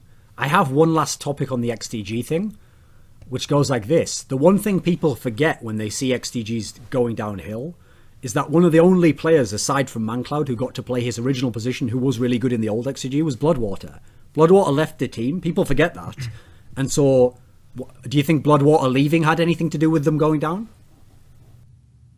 Well, it destabilized the roster, certainly, and I don't know what their comms were, but it may have affected them. And the problem is that when you need a new player, you have to teach them so much about how it is to be on your team, and solo queue stars or players that haven't been on pro teams before have no idea how to communicate properly with the pro team, and it's just an entirely different mentality than solo queue. So when you have to pull somebody out of solo queue, it's like, great, well, you have good laning and good mechanics, but you literally know nothing else about the game at a professional level. And so, you know, it's a long, arduous adaptation process, which is why it is so hard to make role swaps, I think, for any team, but particularly in North America. Okay, I've got a hypothetical for you. TSM's holding their X-Special idol. They're trying to find out who's going to replace him in the bot lane, okay. Out of nowhere, Bloodwater comes out. And they put Bloodwater in and he's going to be the new support. Would it work? If he could get his form back up, could he replace X-Special? Maybe. I think if he could play as well as he used to in the summer split, that's a possibility.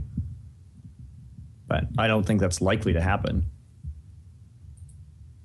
Right, our last couple of topics I want to round up with Dexter, and then Dexter will go, and then me and Monty will continue on. It'll be like the two-man act again.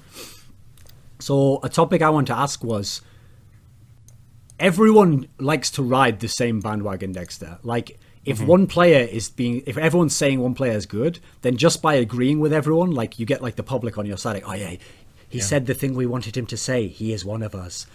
Everyone is making out like LMQ were a lock to always get into LCS, and when they're in LCS, they're going to tear it up. They're going to be third. They're going to be fourth best. Is LMQ going to be in the top 4 next split based on what Dexter knows? Yeah, I changed my mind about it. Like, at first I was like, man, those guys are okay, but they won't get into LCS that easily. And then they actually, like, the thing is, they're probably like a harder working team than the bottom 6 in LCS, the bottom 5 in LCS. I think they worked really hard for what they have accomplished, and they figured out everything. And if you work hard for it, and they have like good players, right? That the talent is there for sure, but they worked hard for it. So I think I can see them in the top 4, definitely, yeah. Dexter, I'm in the minefield. Oh, do you want to say something, Monty? Yeah, I do. I think expecting them to get top 3 just would be maybe a bit of a stretch. I mean, it obviously it depends on what happens with both TSM and CLG's roster, right? Because these are kind of unknowns at the moment.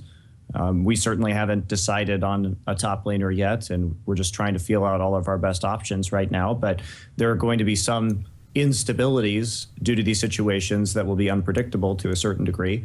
But LMQ, I think that their bottom lane, I mean, they play really weird when we scrim them too, because I don't know, but there's something that happens with Vasily and Double Lift in the bottom lane where they just, for whatever reason, when we scrim, they always just all in each other repeatedly, like in the bottom lane. So it's like the total coin flip a lot of the time because they just play so dumb when they play each other, which will be fun, I guess, if they do that in LCS for fans to watch, but it's frustrating as hell for me. That's a hype video right there. Just cut that hype video there and put that before the match when they play. I mean, Dexter knows what I'm talking about. You know how Double Lift and Vasily play against each other. It's ridiculous. Yeah, what happened for 2 weeks straight was they got into level 1 all in, and they lost, and our bot lane died double kill. And then I was like, can you please stop? And they didn't stop for like 2 weeks.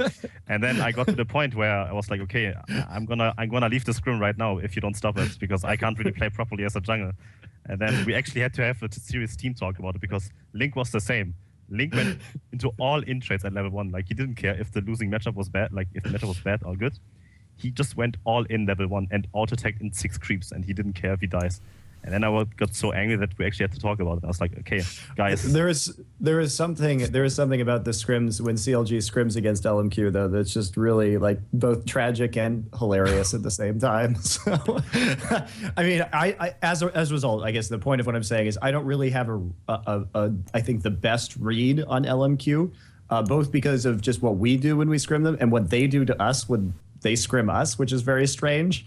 And so it always has been like when we scrim against LMQ, I feel like it's decided, the game is decided in like the first 4 minutes of the game. And then nobody has any idea like how good their rotations or their strategy actually is, because that always defines the games. And I think that'll change now that they're in the LCS. I think that we'll have like better scrims with them, I hope. But yeah, it was a little weird. So that's like my bias against them is I look at them and I think, well, this team really isn't up to snuff when it comes to their in-game strategy. They're good in lane, they're very good mechanically, they're good at team fighting, but their strategy is a little weak, which would be common criticisms that I would have of many Chinese teams actually. But yeah, I think they showed very good performance at relegations, much better than I would have expected, having seen our scrims with them. Okay, Dexter, I'm in the minefield again. The water's nice. Just come on in. Yeah. Mind your step. Here's the problem, Dexter. Okay, so you've kind of been turned around. You're getting a bit of the fever going. Yeah, LMQ's pretty good, man. This Chinese guy's pretty skilled. Yeah, they've dumpstered XG. It's all great. Here's the problem. Okay, LMQ, if we transport them to China now, probably won't even be top 4 in China. So if a team that isn't even top 4 in China is potentially going to be pretty good in LCS NA, Dexter, I'm in the minefield here. What does that say about NA to Dexter? Remember, you're a guest in their country, Dexter. Be polite. Well, I think... I don't give a fuck, come on. My opinion is the same, that NA only has like 3 good teams at the moment, and the other 5 teams are kind of bad. Like I agree. They have no idea what to do, and their laners are pretty terrible, and they rotate like non-existing rotations, and they don't know what to do. So it's really hard to judge like NA, because just because we don't have as many teams that are good doesn't mean the quality of the highest level is as bad, So I think LMQ could be a top 4 team in North America and could raise the overall skill level of the region by quite a bit if they're in. I agree. Like they're for sure better than XCG, like by miles. So it's a good thing. Because here's the thing, I'm now going to sort of drop Monty in it again by just reminding something of a statement that he said on the record. I'm just going to drop Monty in again in case anyone forgot this, because now that he's the coach of CLG, everyone's got good feelings towards him. He's helping NA. My friend MonteCristo once told me that if Najin Shield, the one that had like Loco Doco and Wolf and all those guys, if they had gone to NA, they could probably win LCS NA. Do you still feel that way? Is that? And we're talking at the time when they were like a 5th to 8th team in Korea. If a 5th to 8th team now from Korea went to LCS NA, they could win. This was pre-Cloud9. Yeah, also. this was the beginning of the summer split. This was like over. No, it's about a year ago. So how would they do now in the hypothetical now, Money? What, Najin Shield or a 5th through 8th? Well, let's. Okay, I'll give you one. Let's take. Okay, I think a good example would be KTB. They're about that level now. KTB go to LCS NA. They would win. They'd smash Cloud9. Yeah, they would win. It'd be close. Cloud9 could go close for them. What do you think? No, I think they would win. Okay, well, there's your stock going. I mean, all that good. I mean, they just won it. You built it up. A tournament that Cloud9 was in without even losing a single game. Yeah, they didn't play Cloud9, but they still beat Gambit and Fnatic and everybody else without losing a game. Like, what? We have evidence about KT Bullets. Okay, right. Let me think. One last topic, I think. Oh, the one last topic I have is actually going to be about Coast. So explain this to me, Dexter, because you played in the split in NA. There was a period in the split when Zion got those 2 MVPs in a row or something in those couple of weeks where they managed to get big wins, where people were saying, "Wow, Coast could actually challenge and maybe they could get that 3rd spot even." And we saw how the season ended, and now we saw how the promotions went. Like, was Coast just way worse than we thought? What was Coast? I think they had some really good games, but overall they were like nothing special. They were like a medium team, like average. I mean, they could take games off like good teams, right? But if you let them play best of 10, they would probably only win like 1 or 2 games out of those best of 10s.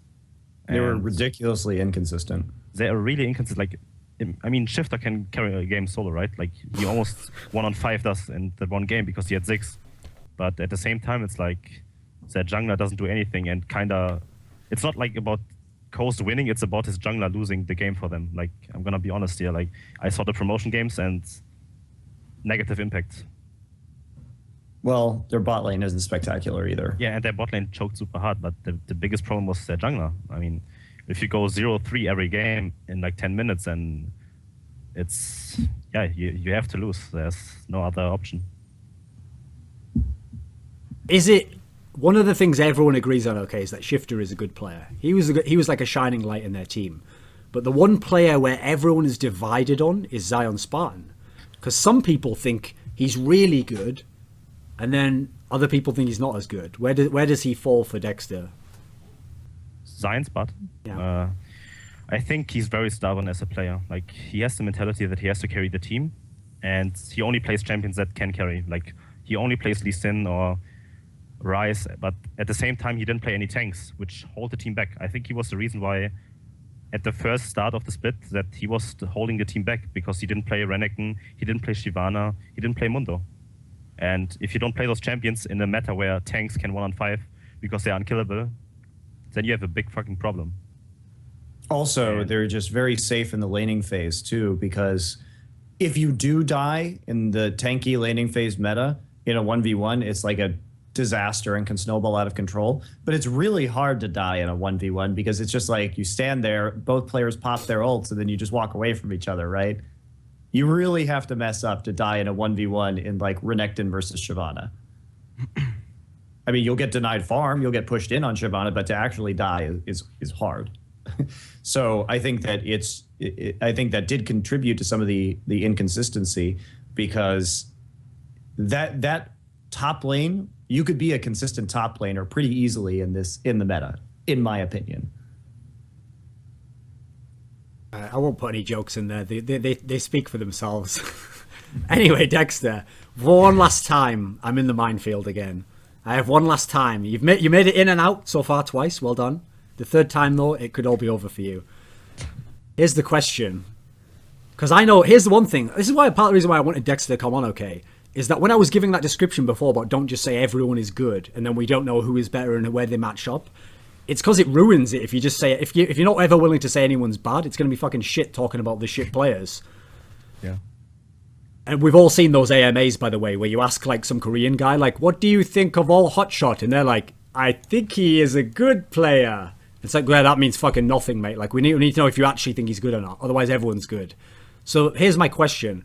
Complexity just got into LCS. Mm-hmm. And I think that Broken Shard is a really charismatic guy. He's an interesting guy. He has interesting opinions. Within their team in the amateur scene, he had some good games. But he's going to tell you that he's way better than he actually is. And the reason why I'm asking Dexter this is because Dexter played in Europe when Broken Shard was around. In fact, Broken Shard was ahead of him in the starting lineup of a fucking team. Yeah, it's not sci-fi, guys. That really happened. Broken Shard right now, compared to Dexter, where are we ranking here?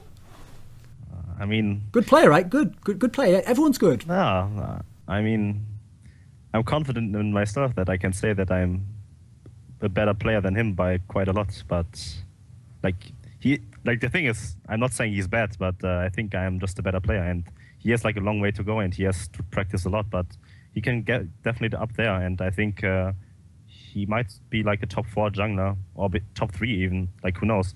But at the same time, I have to say that. Are you being real right now? Broken Shard's going to be a top 3 in NA. So who's going to be in that top 3 with him, mate?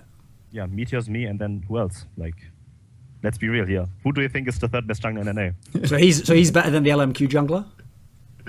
I think the LMQ jungler is weird. Like, it's really hard to judge him. I think. So he's better than Snoopy? That guy who helps us all get fit? What the fuck are you saying right now, mate? Okay, you don't have to go in the minefield for that one. You're safe on that one. You stay out there. I'll take that one. Who else is in LCS? I mean, He's better than Crumbs? Get the fuck out of my face. Crumbs. Who knows?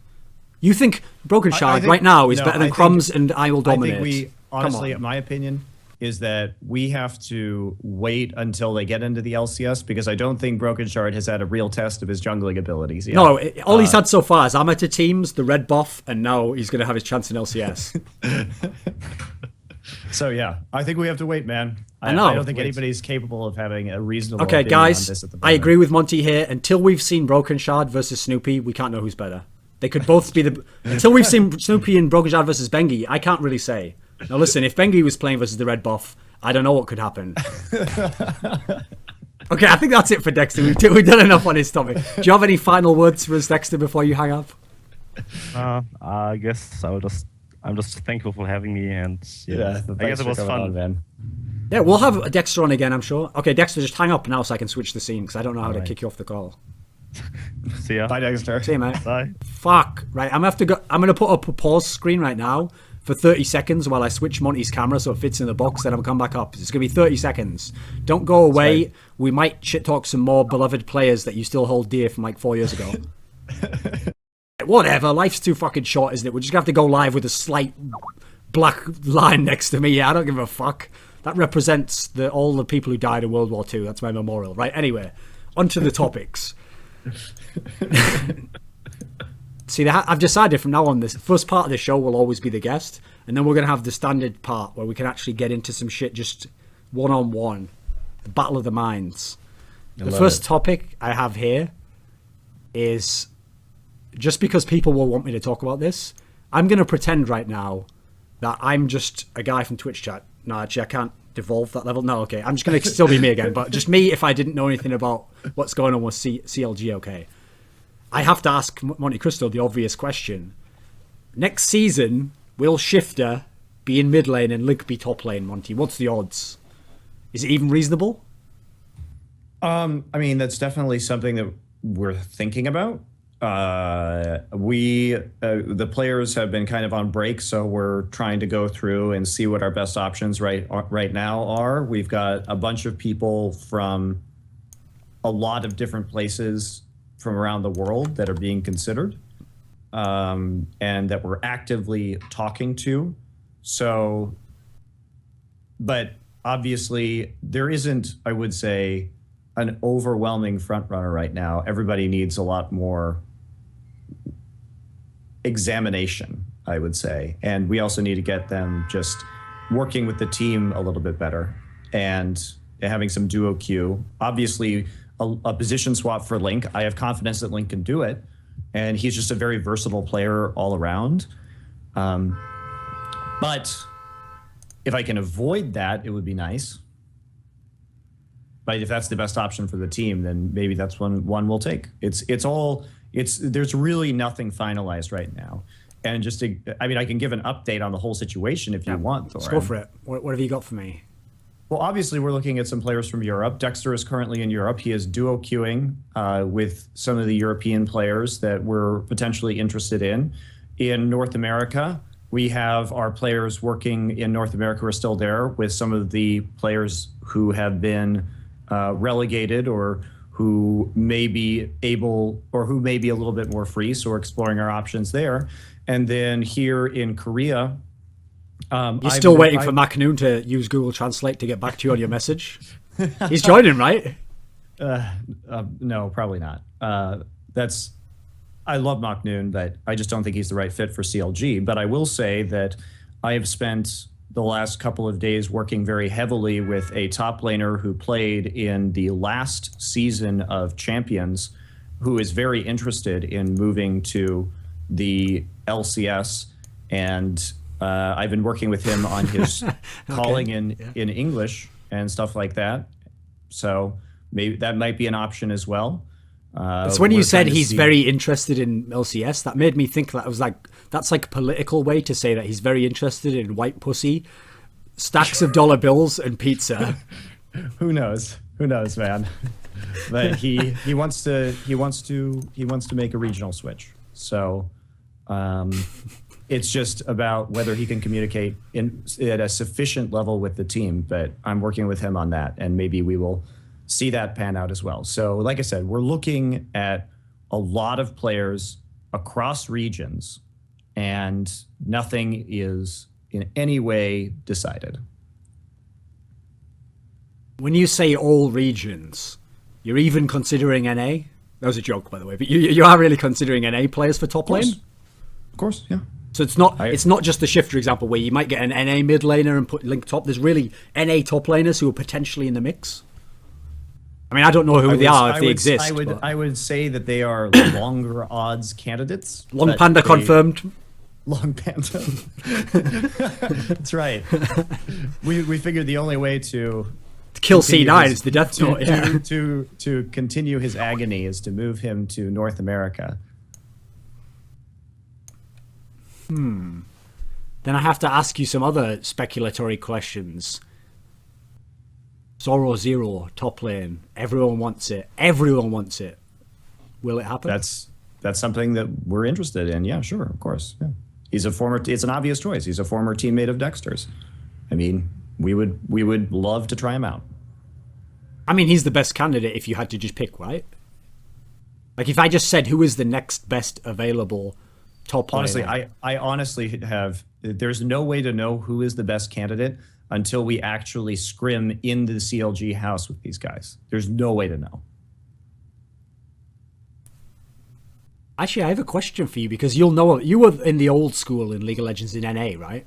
So, and a question that interests me actually is, I never thought we'd see this, but Westrice has returned to the top flight of League of Legends. I mean, that's like Hotshot GG coming back right now. Like, people thought this guy was done. They thought it's like Freddy. Okay, we thought we killed him at the end of the movie. Like, we're watching this next movie. He's back. What's going on here? I thought we killed him. Turns out Westrice is back. What is Westrice like now? Is the meta decent for him? What's changed? I mean, is his team just way better? What do you think? Is he going to be a good player again? I mean, I don't know. I've seen one series with Westrice, and I think he didn't do awesome when they played against Coast. I thought he did okay, but it wasn't a particularly strong showing. He said afterwards, I know what he said, where he said he was disappointed in his performance and that he thought he would do better in the future. But I don't watch. I mean, you know this. I don't watch the NA or EU amateur scene like at all because I don't have time. I mean, okay. If you're like, Monty, would you rather watch the Chinese LPL and NA and EU LCS and OGN, which is about all that it's possible for me to watch given my schedule? Or would you like to sacrifice LPL or EU LCS for NA amateur? I'm like, well, I don't think I'm going to do that. So I waited for these teams to watch the relegation matches to see what CLG would be up against, but there's not a lot of point for me to watch the NA amateur scene until I know which teams are going to go into the LCS.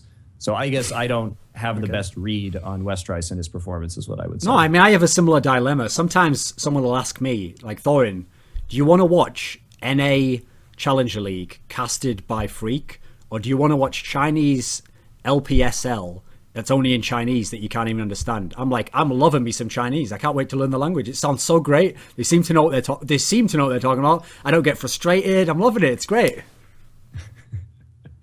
There you go. Whatever. Right, next topic. Okay, I have a topic for you. I'm really confused about the player Bishu, this mid laner who was on Cloud9 Tempest, wasn't it? I really don't get him, because on one hand, if what I've been told is correct, when he went to Korea during that period when he was there, he was actually doing like way better than expected. He was actually potentially on the outside of being in like a top 16 team in Korea. Obviously the bottom. I think he was. Yeah. So how have his teams failed 2 splits? And he can look good in some games, but he's not like, it's not like he's a shifter where he's just wrecking every time on his team and everyone else is bad. What do you think? What am I confused about here? Limited limited champion pool, I think, is one of his issues. Obviously, he's a very good Nidalee player and kind of a Nidalee specialist.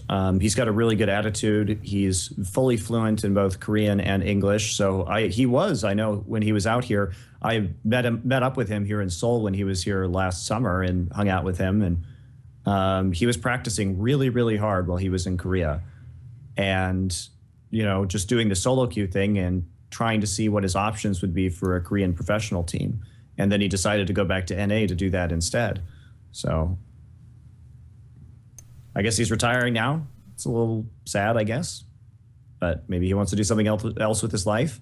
It's really hard to make it onto a top Korean team here because obviously the best teams don't roster change very much. And competing against the best teams is super difficult. So it's hard to scrape together enough really top players to compete against them. I mean, I'll give people, to tie into the example we did where we talked about solo queue before, here's how hard the pros go in solo queue in Korea compared to the West.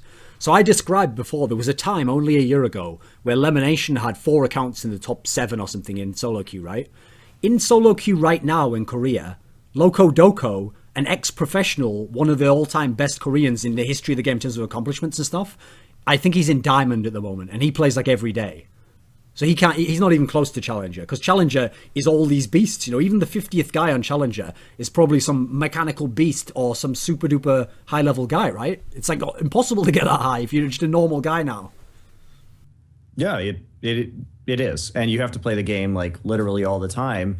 And Korea is so stacked with mechanical players that I think a lot of teams have a lot of options. And at that point, it comes down to how well do you communicate in game? How are your teamwork skills? So that's I think the big separating factor.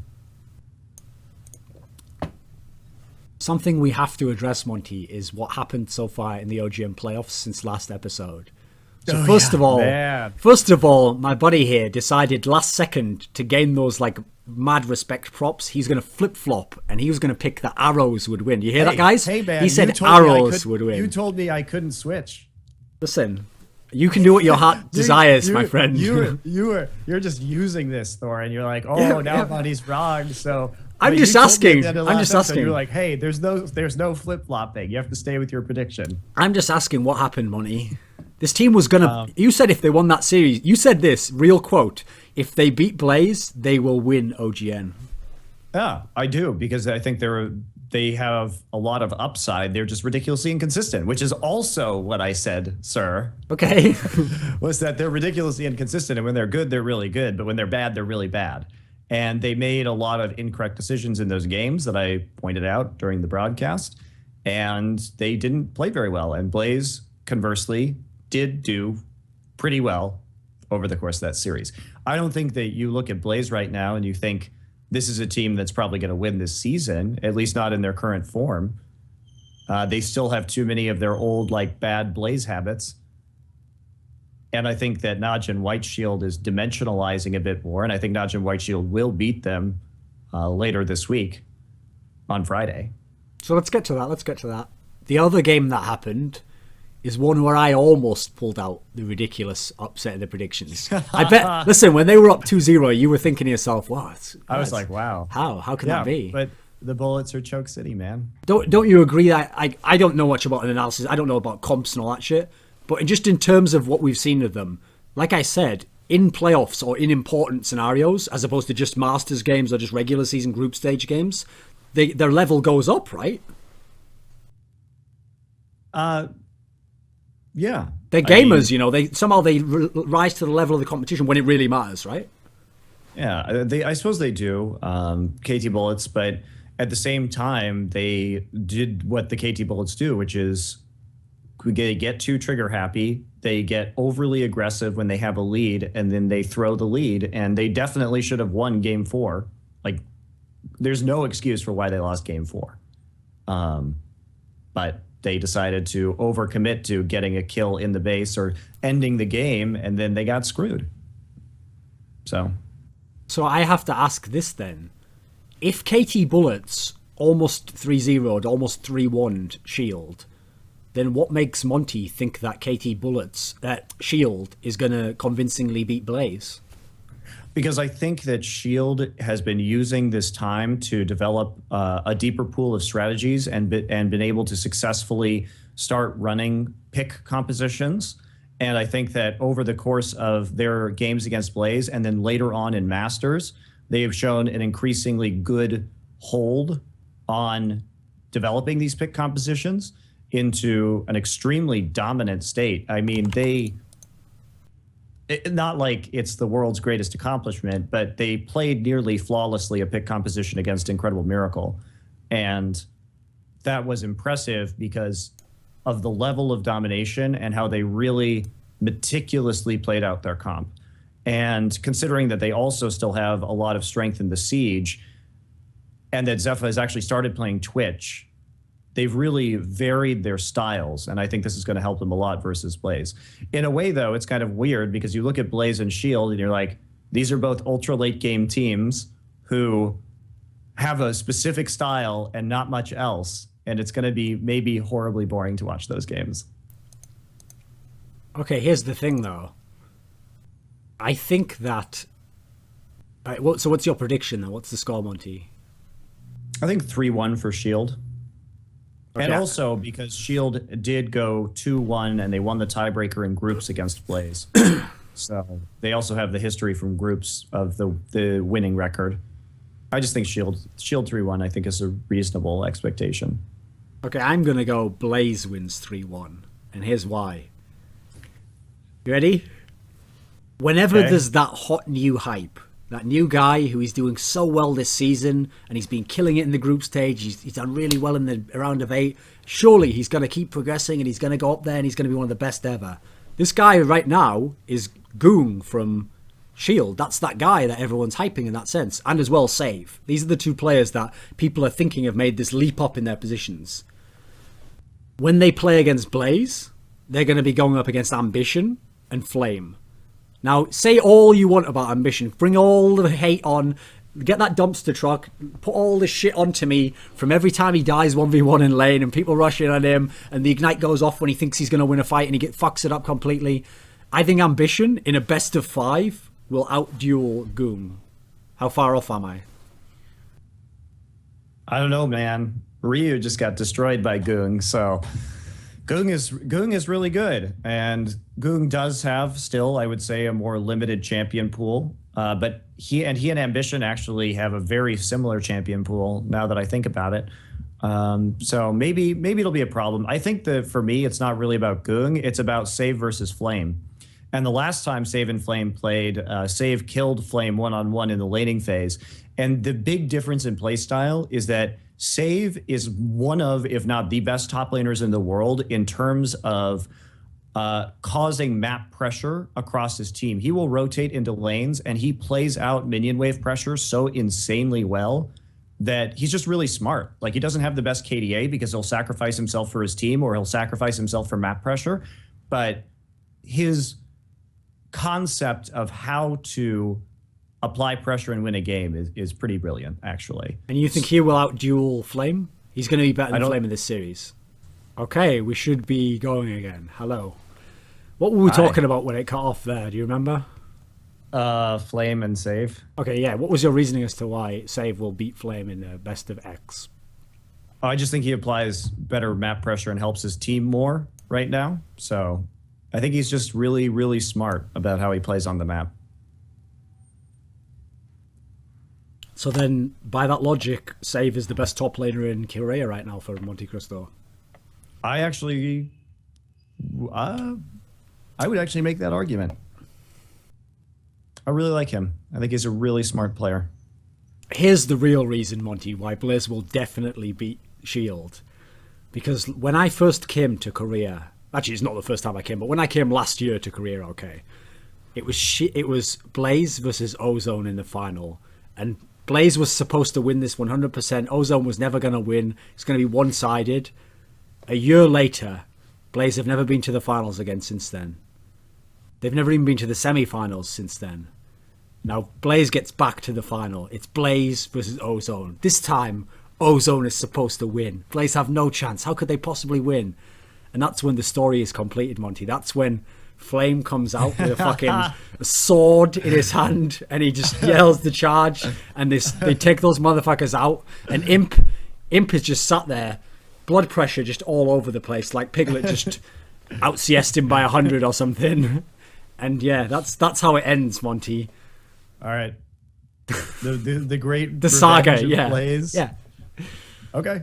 I could live with that. I think it's a great story. I love Blaze. I like watching him play, so we'll go with that. That's really the problem with Blaze, though.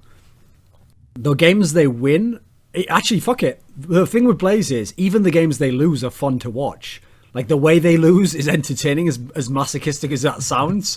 But the problem with that is, I have to admit, those sorts of teams who are fun even to watch lose tend not to win.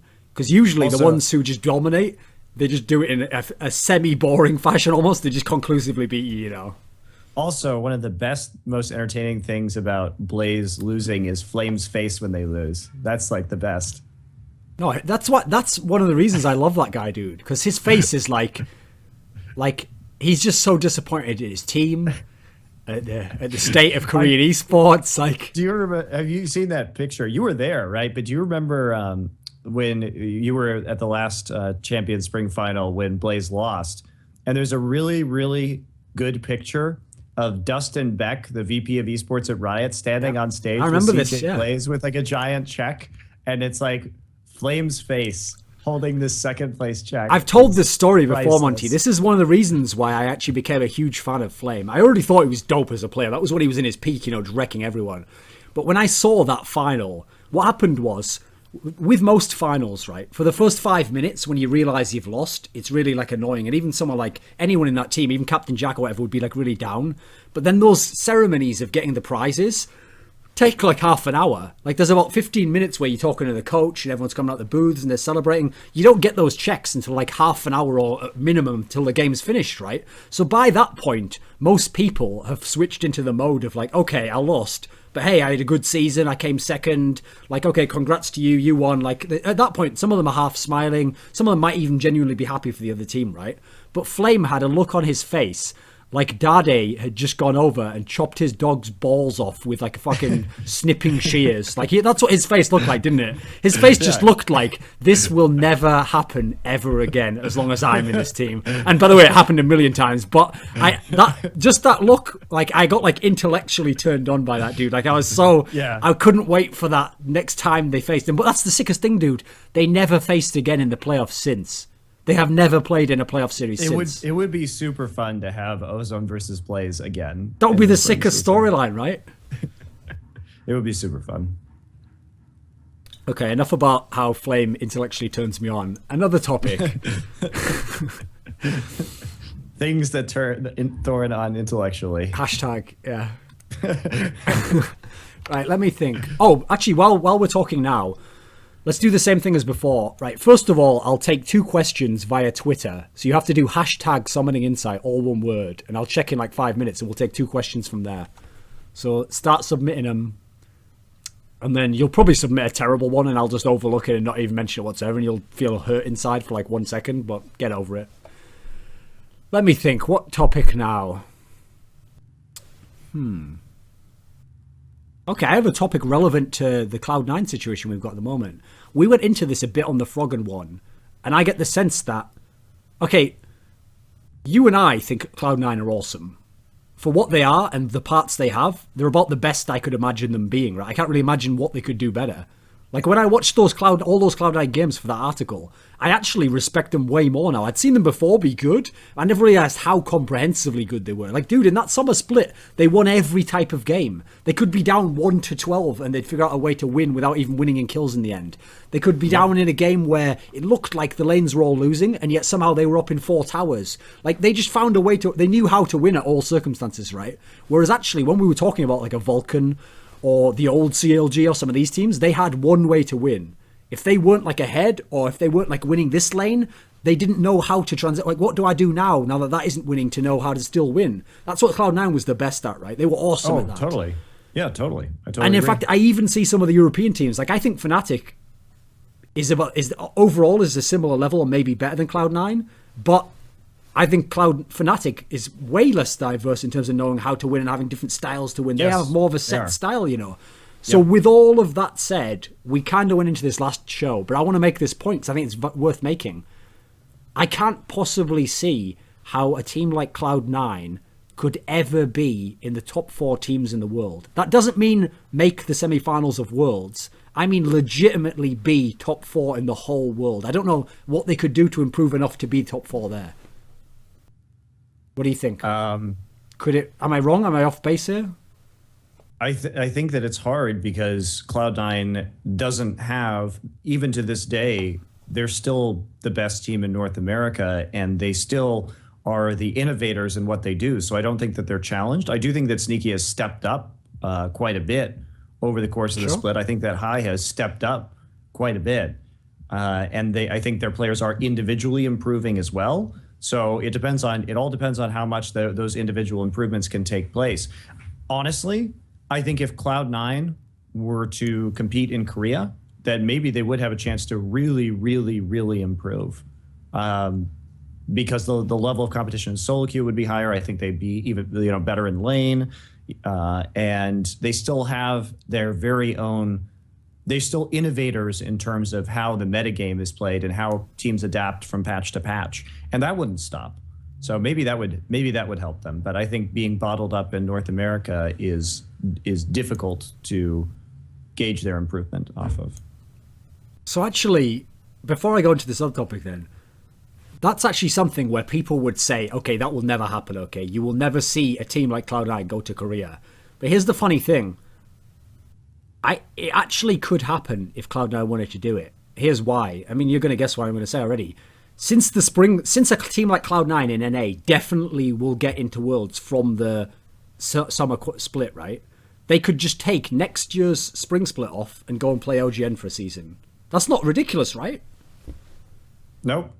And then they'd come back, they qualify, they get back in, and they win Worlds. And also, if they took the spring split off, they may be able to, in fact, be in a team that took the spring split off from the LCS could probably compete in both Champions Winter and Champions Spring.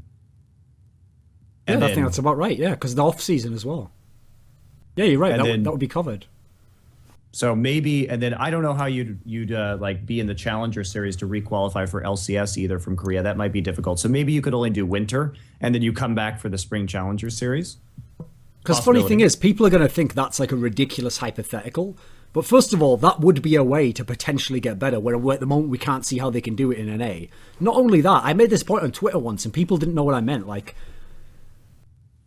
I'm telling you right now, from knowing how fans reacted to Doublelift and Saint Vicious, if Meteos, especially if he had that old blonde dyed hair where it was like Super Saiyan style, if he went to Korea with his playing style now and that old hair, he would be an insane fan favorite. People would go fucking insane for it. They'd wear wigs. Girls would be going, I'm not even joking, they'd go bananas, wouldn't they? Yeah.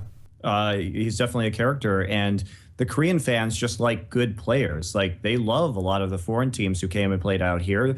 They were cheering like crazy for CLG when CLG was in Champions. And I can tell you that if Riot were to push back the start of the spring split of LCS until after Champions Winter ended, we would have, like, CLG would have come out here for this past season of Champions Winter, but we just couldn't do it, right? And Cloud9 was also considering that possibility. Teams want to compete in the springs or in the winter season of Champions. It's just that the scheduling from Riot for LCS Spring makes it really hard to do that. But it would be great. And I think that NA teams really would take advantage of that. And I know that CLG would come out here and train. Why wouldn't you? I mean, the funny thing is, if I ever say anything nice about Meteos now, everyone's reaction is like, oh, I thought you hated him because of that thing with the interview. Like, no, I'm pretty sure I never have said an opinion ever that said I disliked Meteos. I don't even know him as a person, so I don't even know what he's like as a person. My interactions with him is like 10 lines on Skype and like 2 tweets or something. Regardless, even if he actually literally was Hitler, I would still think he was an awesome player. Those are 2 totally separate things. That actually shows how retarded a certain breed of fan is. Not every fan. There's a lot of fans who know what they're talking about. There's a certain sort of fan, though, who in thinking that way reveals the stupid way that they think, which is if they don't like someone, a player, they will actually lie and denigrate that player's achievements and be like, oh, he isn't even good. Like, oh, he just gets carried. Even if he's an awesome player. Like, I don't care if we find out tomorrow that Forgiven was on some like Joseph Fritzl shit. He was still really good this season and what a great improved player, etc. It doesn't matter. The player is separate from the person. That's why I made that joke earlier about Snoopy. Obviously, he's an awesome guy, but at the moment his play isn't good enough to the caliber of where his popularity is it? Anyway, that was like a side rant. Okay, I'll take a couple of questions now. Let's see. We don't want to talk about the other champions semifinal? Oh yeah, well, come on, man. Is that even a semi-final? Isn't that just like a victory parade for Ozone? I don't know. Ozone didn't play that well against SK Telecom, and Blue crushed K, and then Ozone played like crap for the next 2 games in Masters. So who knows? I think Blue is really good. And the other thing is team kills are always so weird, right? Because the teams know each other really, really well. And Dade has been playing out of his mind recently. It's back to spring form from last year, ridiculously stacked Dade. So I don't know. I think that series is that not a factor then? It's going to be a 3-2 coin flip. What? Is that not going to be a factor then? Let me put myself in the mind of Dandy, okay? I played with this Dade guy for a while. Like 6 months, I was waiting for this motherfucker to get his shit together. He was just failing me. When I play versus him, and I know everything he does, I know everywhere he goes, I'm going to get in that ass. I'm going to be so deep in that ass. I'm going to be like arrested for fracking or something, you know, like whatever that means. Don't you think they're just going to go ham on Dade? That is one of the best things you've ever said. I mean, probably, but there's also the fact that Acorn has had like the highest KD of any top laner in Champions, and he's had a really consistent season.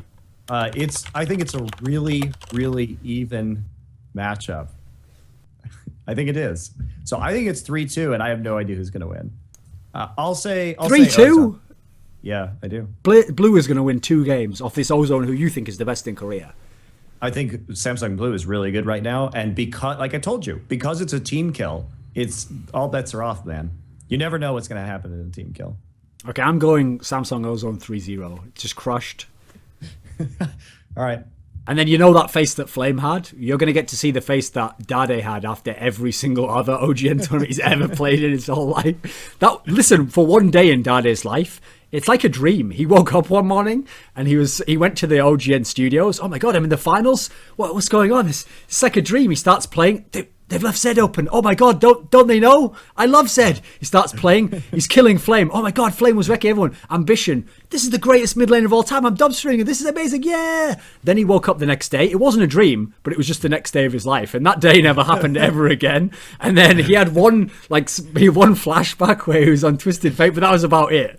And now he's Dade again. He's been playing really well in Ziggs too. Okay. By the way, that Twisted Fate game was one of the best professional games ever played by a mid laner, so that was pretty impressive. Right, let me find a good question here. Okay.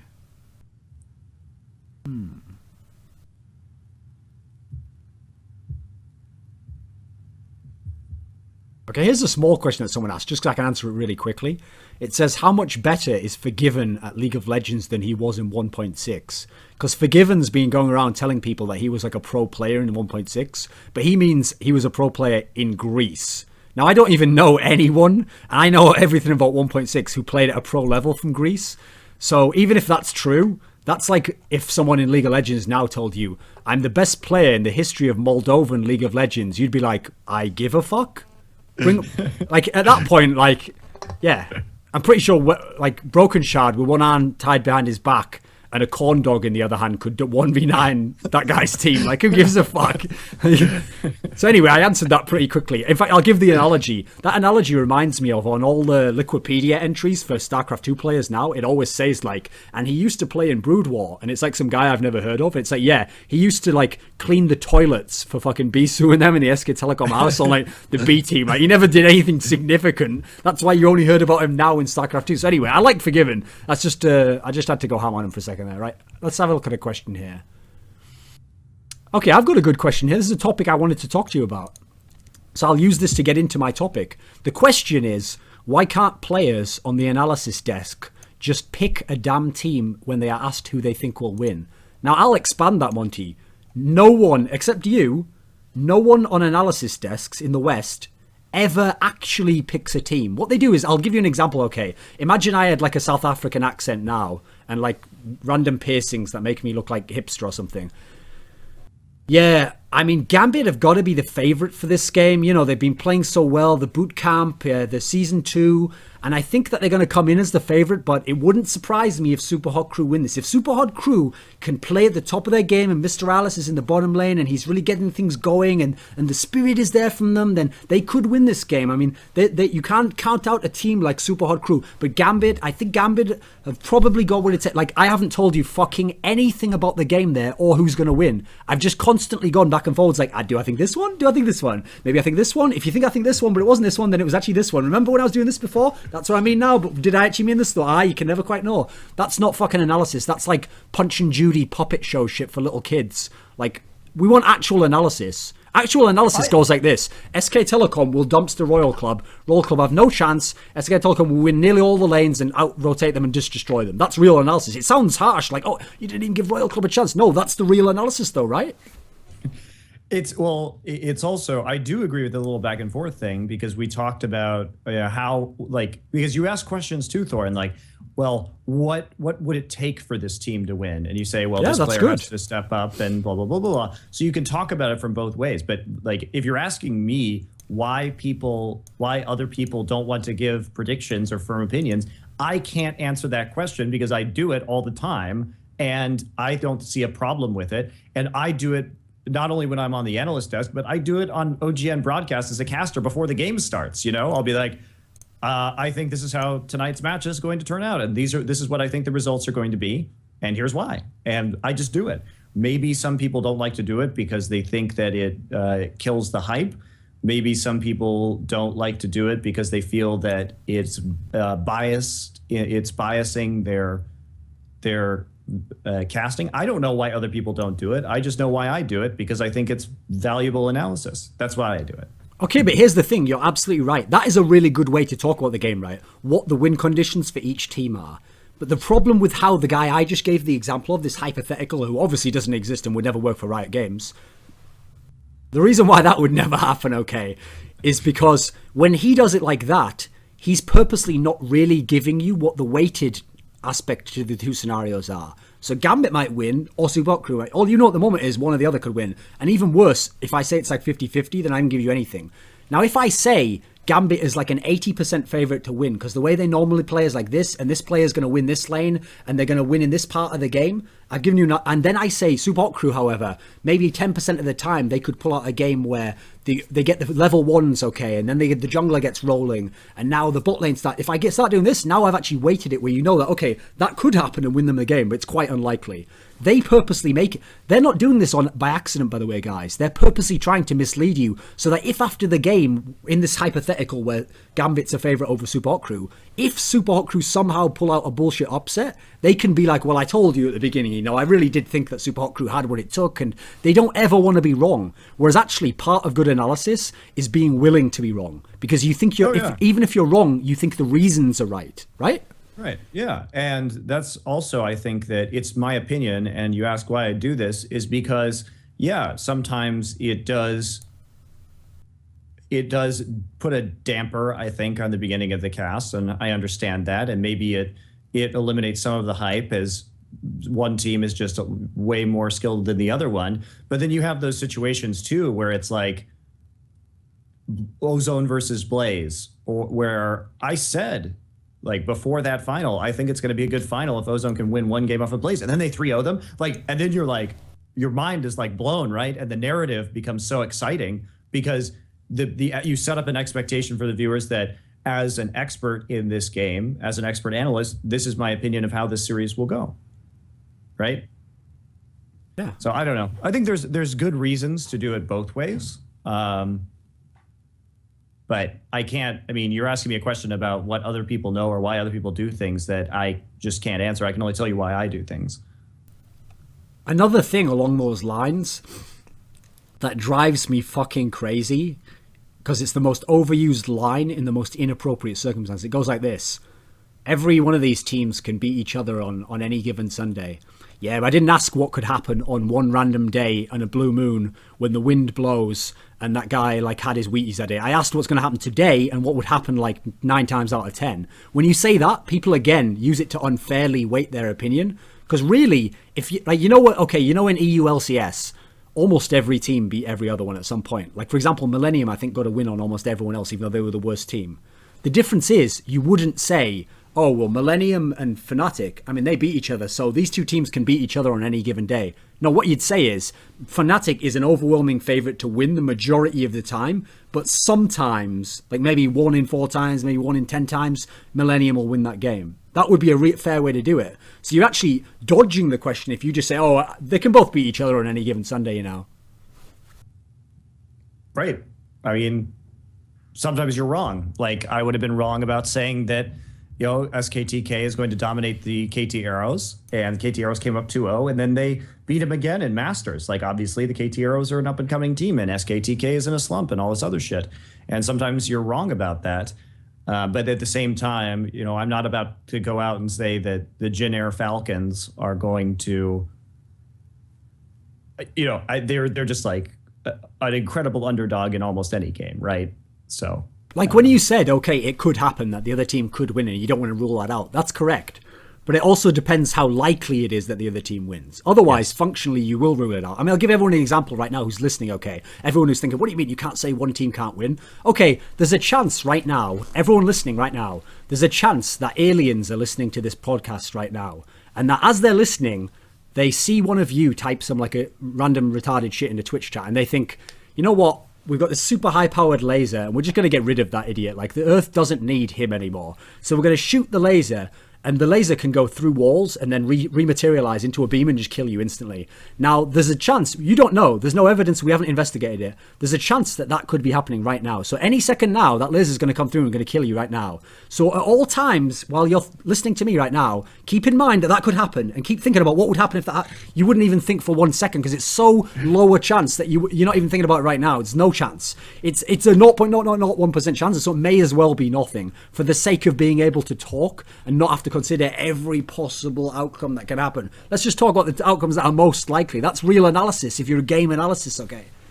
Because one of the reasons why it drives me crazy is because it leads to scenarios like what we've seen with these power rankings, where because you don't want to ever say that a team isn't better than another top team, you can never have accurate rankings. Because no one wants to be like MonteCristo and say, no, I don't think Cloud9 are even as good vaguely as the best Korean team. If you say that, though, now you can start to do rankings. Because now I can go, okay, here's the beginnings of my rankings. I've got this top Korean team number 1. I've got Cloud9 like number 6. Then where am I going to have like, I'll have OMG like number 4. And then I've got like, okay, I've got I've got Arrows here. And now I've got a real ranking because I'm actually allowing myself to differentiate between the two. I mean, what do you think on this topic? Because I know it's a topic that you care about. I do care about it. And I think that Riot is trying to have like an aggregated power ranking. And I don't think that I think that the aggregated power ranking is the best way to go at all times because we all have biases and stuff like that. And the more people who are knowledgeable you can get together and do a power ranking, I think it's good. I really do think it's good. And I think that the Riot power rankings have been getting better. Obviously, I don't agree with everything every week that is on there. But it has improved over time. Sometimes they're like flat out ridiculous and they really make me question the sanity of the other people on the panel. But I think they really have gotten much more realistic. So I think that Riot is increasingly willing, as they showed, because they are the one instigating these articles and these power rankings, that they do want to have that kind of bigger picture global, kind of a vague matchup of these teams, right? Okay, here's a question for you.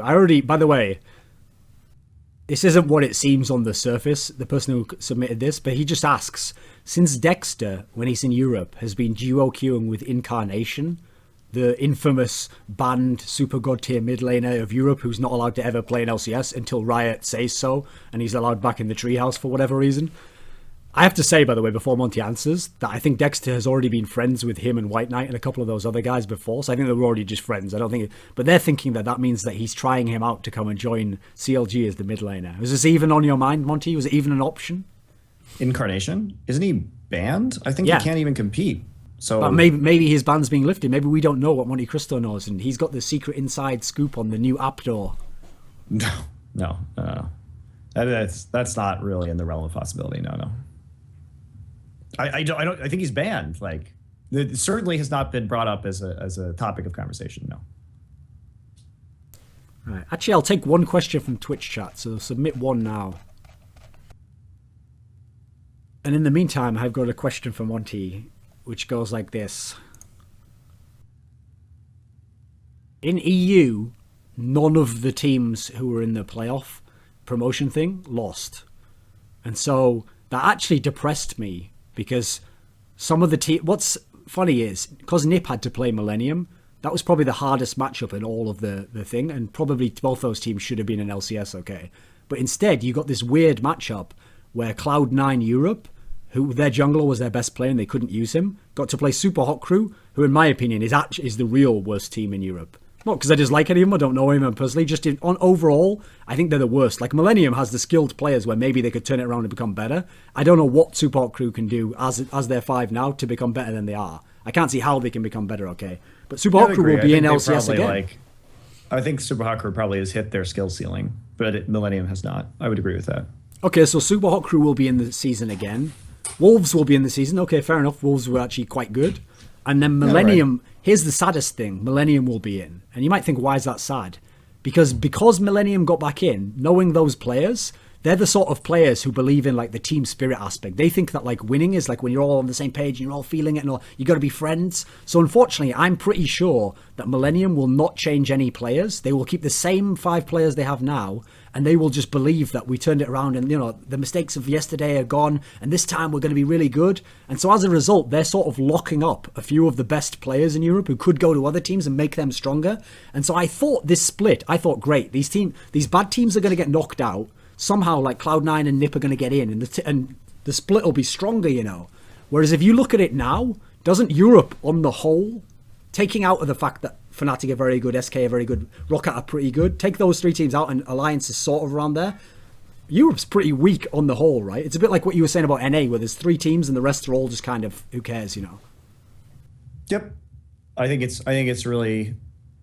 And Europe, the teams, like we've been over this, but I think that the teams have mechanically stronger players and kind of more individually skilled players, but they also lack that same kind of strategic element, and they spiral off into really weird stuff that isn't effective, and they get confused about how to close out games or snowball leads. But yeah, I think that the top of Europe is... I think it's more close than NA, but I still think that when it comes to a true international competitive level, Europe only has a handful of teams that can really cut it. All right, let me take one of these questions from the chat. Okay, will the KT Bullets ever get their shit together with the current lineup, or do they need to switch one of the core players to be back on top?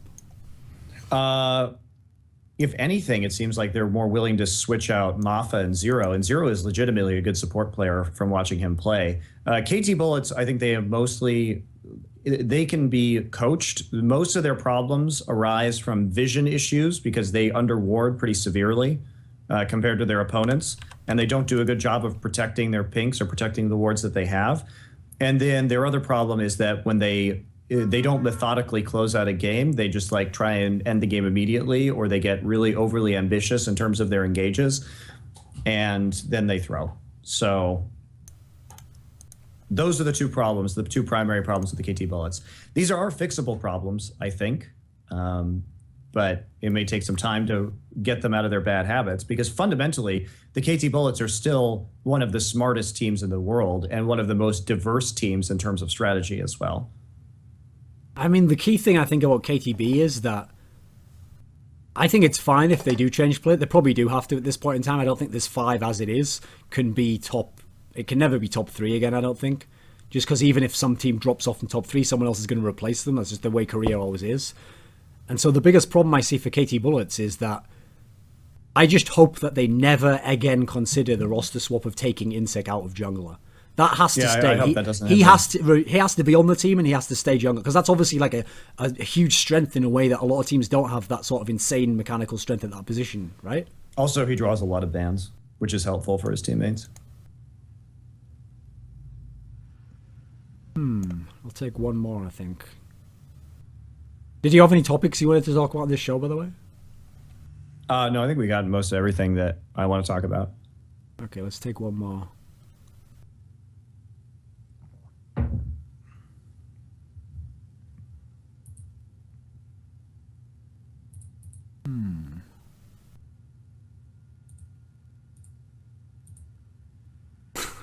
It's the way people phrase the questions as well. Like, I have to like rephrase them. So I've got one for you, because this is a topic I'm going to do a column about soon. What are some of the aspects you dislike about the LCS, and why? Anything that comes immediately to mind? Obviously, we can't like have a 7-hour show about every single thing we dislike, but what's something that immediately comes to mind? Like, I wish that was different, or I don't like that for a specific reason, Monty. Well, I want to do both what I like and don't like. Okay. First off, I like the production value, and I like the studio space, and I like how much I like the fact that Riot is salarying the teams, and I think all this is great. Two things that immediately pop into mind are, I don't like the format because it's too difficult to prepare specific strategies as a coach for one opponent, because you're playing 4 different teams in a week, so you kind of just have to generally get better. And I think that the best games come around when you can really deeply plan for a specific opponent, and that's what makes a lot of OGN games really good. So I wish that we could just play one opponent per week, or maybe even 2, but certainly not like, I mean, super weeks are just awful. I mean, some weeks we only play a couple games, I suppose. But I also like a couple games against the same opponent, so you have a chance to react and adapt too. I think that's fun. Best of 3s in the playoffs are absolute crap. And I don't like the fact that they don't use booths, soundproof booths. I don't like that at all. But I honestly feel that that's nitpicking when we consider how much Riot is doing for League of Legends esports in general. Sure. I mean, one of the first... here's 2 things that come immediately to my mind. Please, for the love of God, don't make me watch 11 weeks of best of 1s and then play the entire playoffs over 3 days. Are you fucking kidding me? System. So I'm going to play the whole season, and then if I'm the team in the quarterfinals, I have to focus on the team I'm playing next. I might not even get past them. If I beat them, I have half a day to prepare for the team in the semifinals. If I beat them, I have half a day for the final of the whole split to prepare. What's the point of that?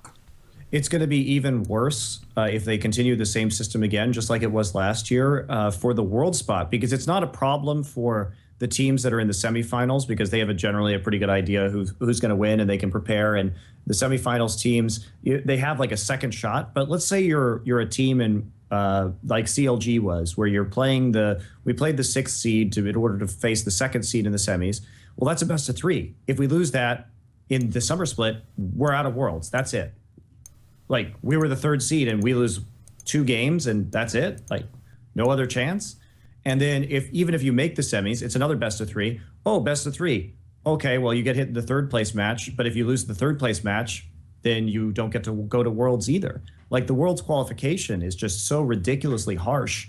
And I really hope they switch to a best of 5 format and spread it over multiple weekends, so that the best team legitimately has a shot of going, and not just this best of 3 stuff. It's really, really silly. Another one that immediately comes to my mind, because this one really drives me crazy, is when you get to the playoffs, having best of 3 in the first 2 rounds. I mean, you were mentioning it there in terms of like you could lose, but just as a format. So you play the whole season, and that's just essentially seeding. That's all the whole season is, just seeding for the playoffs. And then, so Riot has 12 weeks blocked out for LCS. You have 12 whole weeks, and you can't fit in 6 fucking best of 5s. Are you kidding me? Like, that's ridiculous. You could have a whole week be the playoffs and have a best of 5 every day if you want. There you go. There's problem solved. And now where do I get my Riot check from? Give me a red shirt, have a little thing on the back, fracking with Thorin, And then I'll come in, I'll bring in the best of fives. So we've sorted your whole problem out there. Yep. I really think that they need to change the playoffs format in particular. The emphasis is way too heavy. The problem that you've discussed, you've written articles about this that are quite good, is that the emphasis is on the regular season, but the regular season doesn't mean very much when it comes to the playoffs. Oh. Let's not forget, Cloud9, okay. So from my articles, this is what, remember I did this Cloud9 article, okay. In the first split of LCS summer, Cloud9 went 25-3. That's fucking insane. But think about this. They went 25-3, but if they'd have immediately lost 2-0 to Dignitas, they would have been like 25-5 for the season, but they could have finished in third place. After that sort of record, 90% win rate. Now this season, they went 24-6. That doesn't make sense. They went, let me see, they had 4 losses this time. Okay, they went 24-4. They only had 1 loss more. 24-4. But again, if they'd lost 2 games only in a row, now they can come third and they can't come top 2. And they get no prize for coming top of the league, by the way. Top of the league is an identical prize to coming second, which is you go to the semi-finals. And you might play a slightly not as hard team, but that's about it. You don't get any extra money. So imagine a world in which one team did like a Cloud9 and they went 25-3, but then the rest of the league was all really close, and then the second place team was like 17 wins or something like that. How is it fair that they get an identical prize going into the playoffs? They don't get any money extra. They don't get any benefit extra. They both just get the same. I agree with you, man. You don't have to convince me. It's bullshit. I mean, this is a format that, and especially when Worlds qualification is on the line, that's the thing that I have the biggest issue with. Here's the funny thing as well. Whenever you bring up the issue of I wish it was best of 5 in the playoffs, I always hear the same stupid comment, right? Which is like this. Yeah, but sometimes best of 5 is boring. Yeah, you know why best of 5 can be boring sometimes? When one team is that much better than the other, that they use a best of 5 to conclusively prove that the other team had no chance of winning. That is extremely hard to do in best of 3. Like, in a best of 3, I might win 2-1 over you, and you might be able to say, yeah, but I could have won that third game. If we'd have played a 4th game, I might have dumpstered you in that, and now I win 3-1, and overall, it's really convincing, and you can't say shit now. Not only that, think of the playoffs we had now. Alliance versus Fnatic, and CLG versus TSM. Who the fuck got to the 3rd game and was like, yeah, I don't want to watch any more of that. I wouldn't like a 4th game of that. That'd probably suck. Roll on the 3rd place game. That'll be excellent. Everyone in the fucking world wants to see that, including all the players, you know. That's the funny thing, by the way. Even the players themselves, the good ones, would admit that they'd want best of 5, even if they weren't going to win, just because like it really does prove who's better. Because they don't want to get bullshit upset in a best of 3 either. And with with CLG and TSM, that best of 3, each team won 1 game really convincingly, and then there was a really tight game. I want to see game 4. I want to see game 5 of that series for sure. I don't think we really learned a whole lot, actually. Let me think. We'll do one more thing from the LCS that I don't like. The thing is, all these things I've picked so far, by the way, the reason I pick these ones first, these are the easiest to change. You don't even have to like admit you were totally wrong. You just make the playoffs as like 3 days between each game, and then you make the best of 5. There we go. You problem solved. You didn't have to do anything else. I tell you what, I'll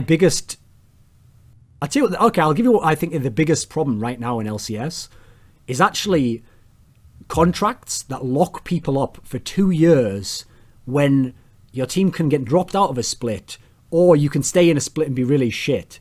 Because the difference is, one of the advantages I figured out that the West could have over Korea is if it was really easy for good players to move between teams. If a good player could come up now and he was in the 8th best team in LCSNA, and then TSM say, you know what, he's a really good jungler, let's bring him into our team. Suddenly TSM gets better and they're a better team overall. That would actually put NA ahead of Korea in that aspect. Because in Korea, they have the same problem as in NA, but even worse, where they have really long contracts that you sign when you're an amateur, when you're not very good, that sort of sign your life away. And then as a result, you don't get any say over when you go to another team. Your team either deals you and gets rid of you when you're not good, or if you're good, they can just hold on to you forever. Even if you're totally terrible, and if you're Imp, if you're Mad Life, your team can say, no, I think you're a star, so I'm going to hold on to you forever until this contract ends. Doesn't matter if SK Telecom says, hey, Imp, you want to come play for us now? Mad Life, you want to come? You can't. So that's one area where the West could actually be ahead of Korea, right? Sure. Yeah, I think that's definitely true. The whole contract issue we know is just super convoluted, and like esports is still kind of like in like a lot of legal gray areas, I think, and it's just going to take time for it to develop into where it needs to be in terms of professional sports. I think we've pretty much covered everything on this show. We had fucking a German guy talking for like an hour and a half. Now we had a dramatic cut where they were like, will he come back? Will he not? Was he killed by Riot? Did they set the laser off from the mothership? So anyway, the show's over pretty much now. So let's just wrap up. I also have to go work with this Korean player right now. So do some shit. Oh, spoiler. That means anyone who lives near Itaewon, run right now. You might get there in time. And follow MonteCristo wherever he's going, and you might see who the new CLG top laner is. Ooh, think about that, eh? Don't actually do that, please. Please don't start. Now Monty's going to be looking over his shoulder everywhere he goes. Could that be a CLG fan? Well, if you want to see if it's a CLG fan, after you finish drinking a Coke as you're walking down the street, just go to throw it really awkwardly and then see if they cringe. Okay, that's it. That's my final shot for the day. Okay, let's wrap it up. That's the end of the show, yeah? Anything to say, Monty? Goodbye? Goodbye. Yeah, goodbye, everyone.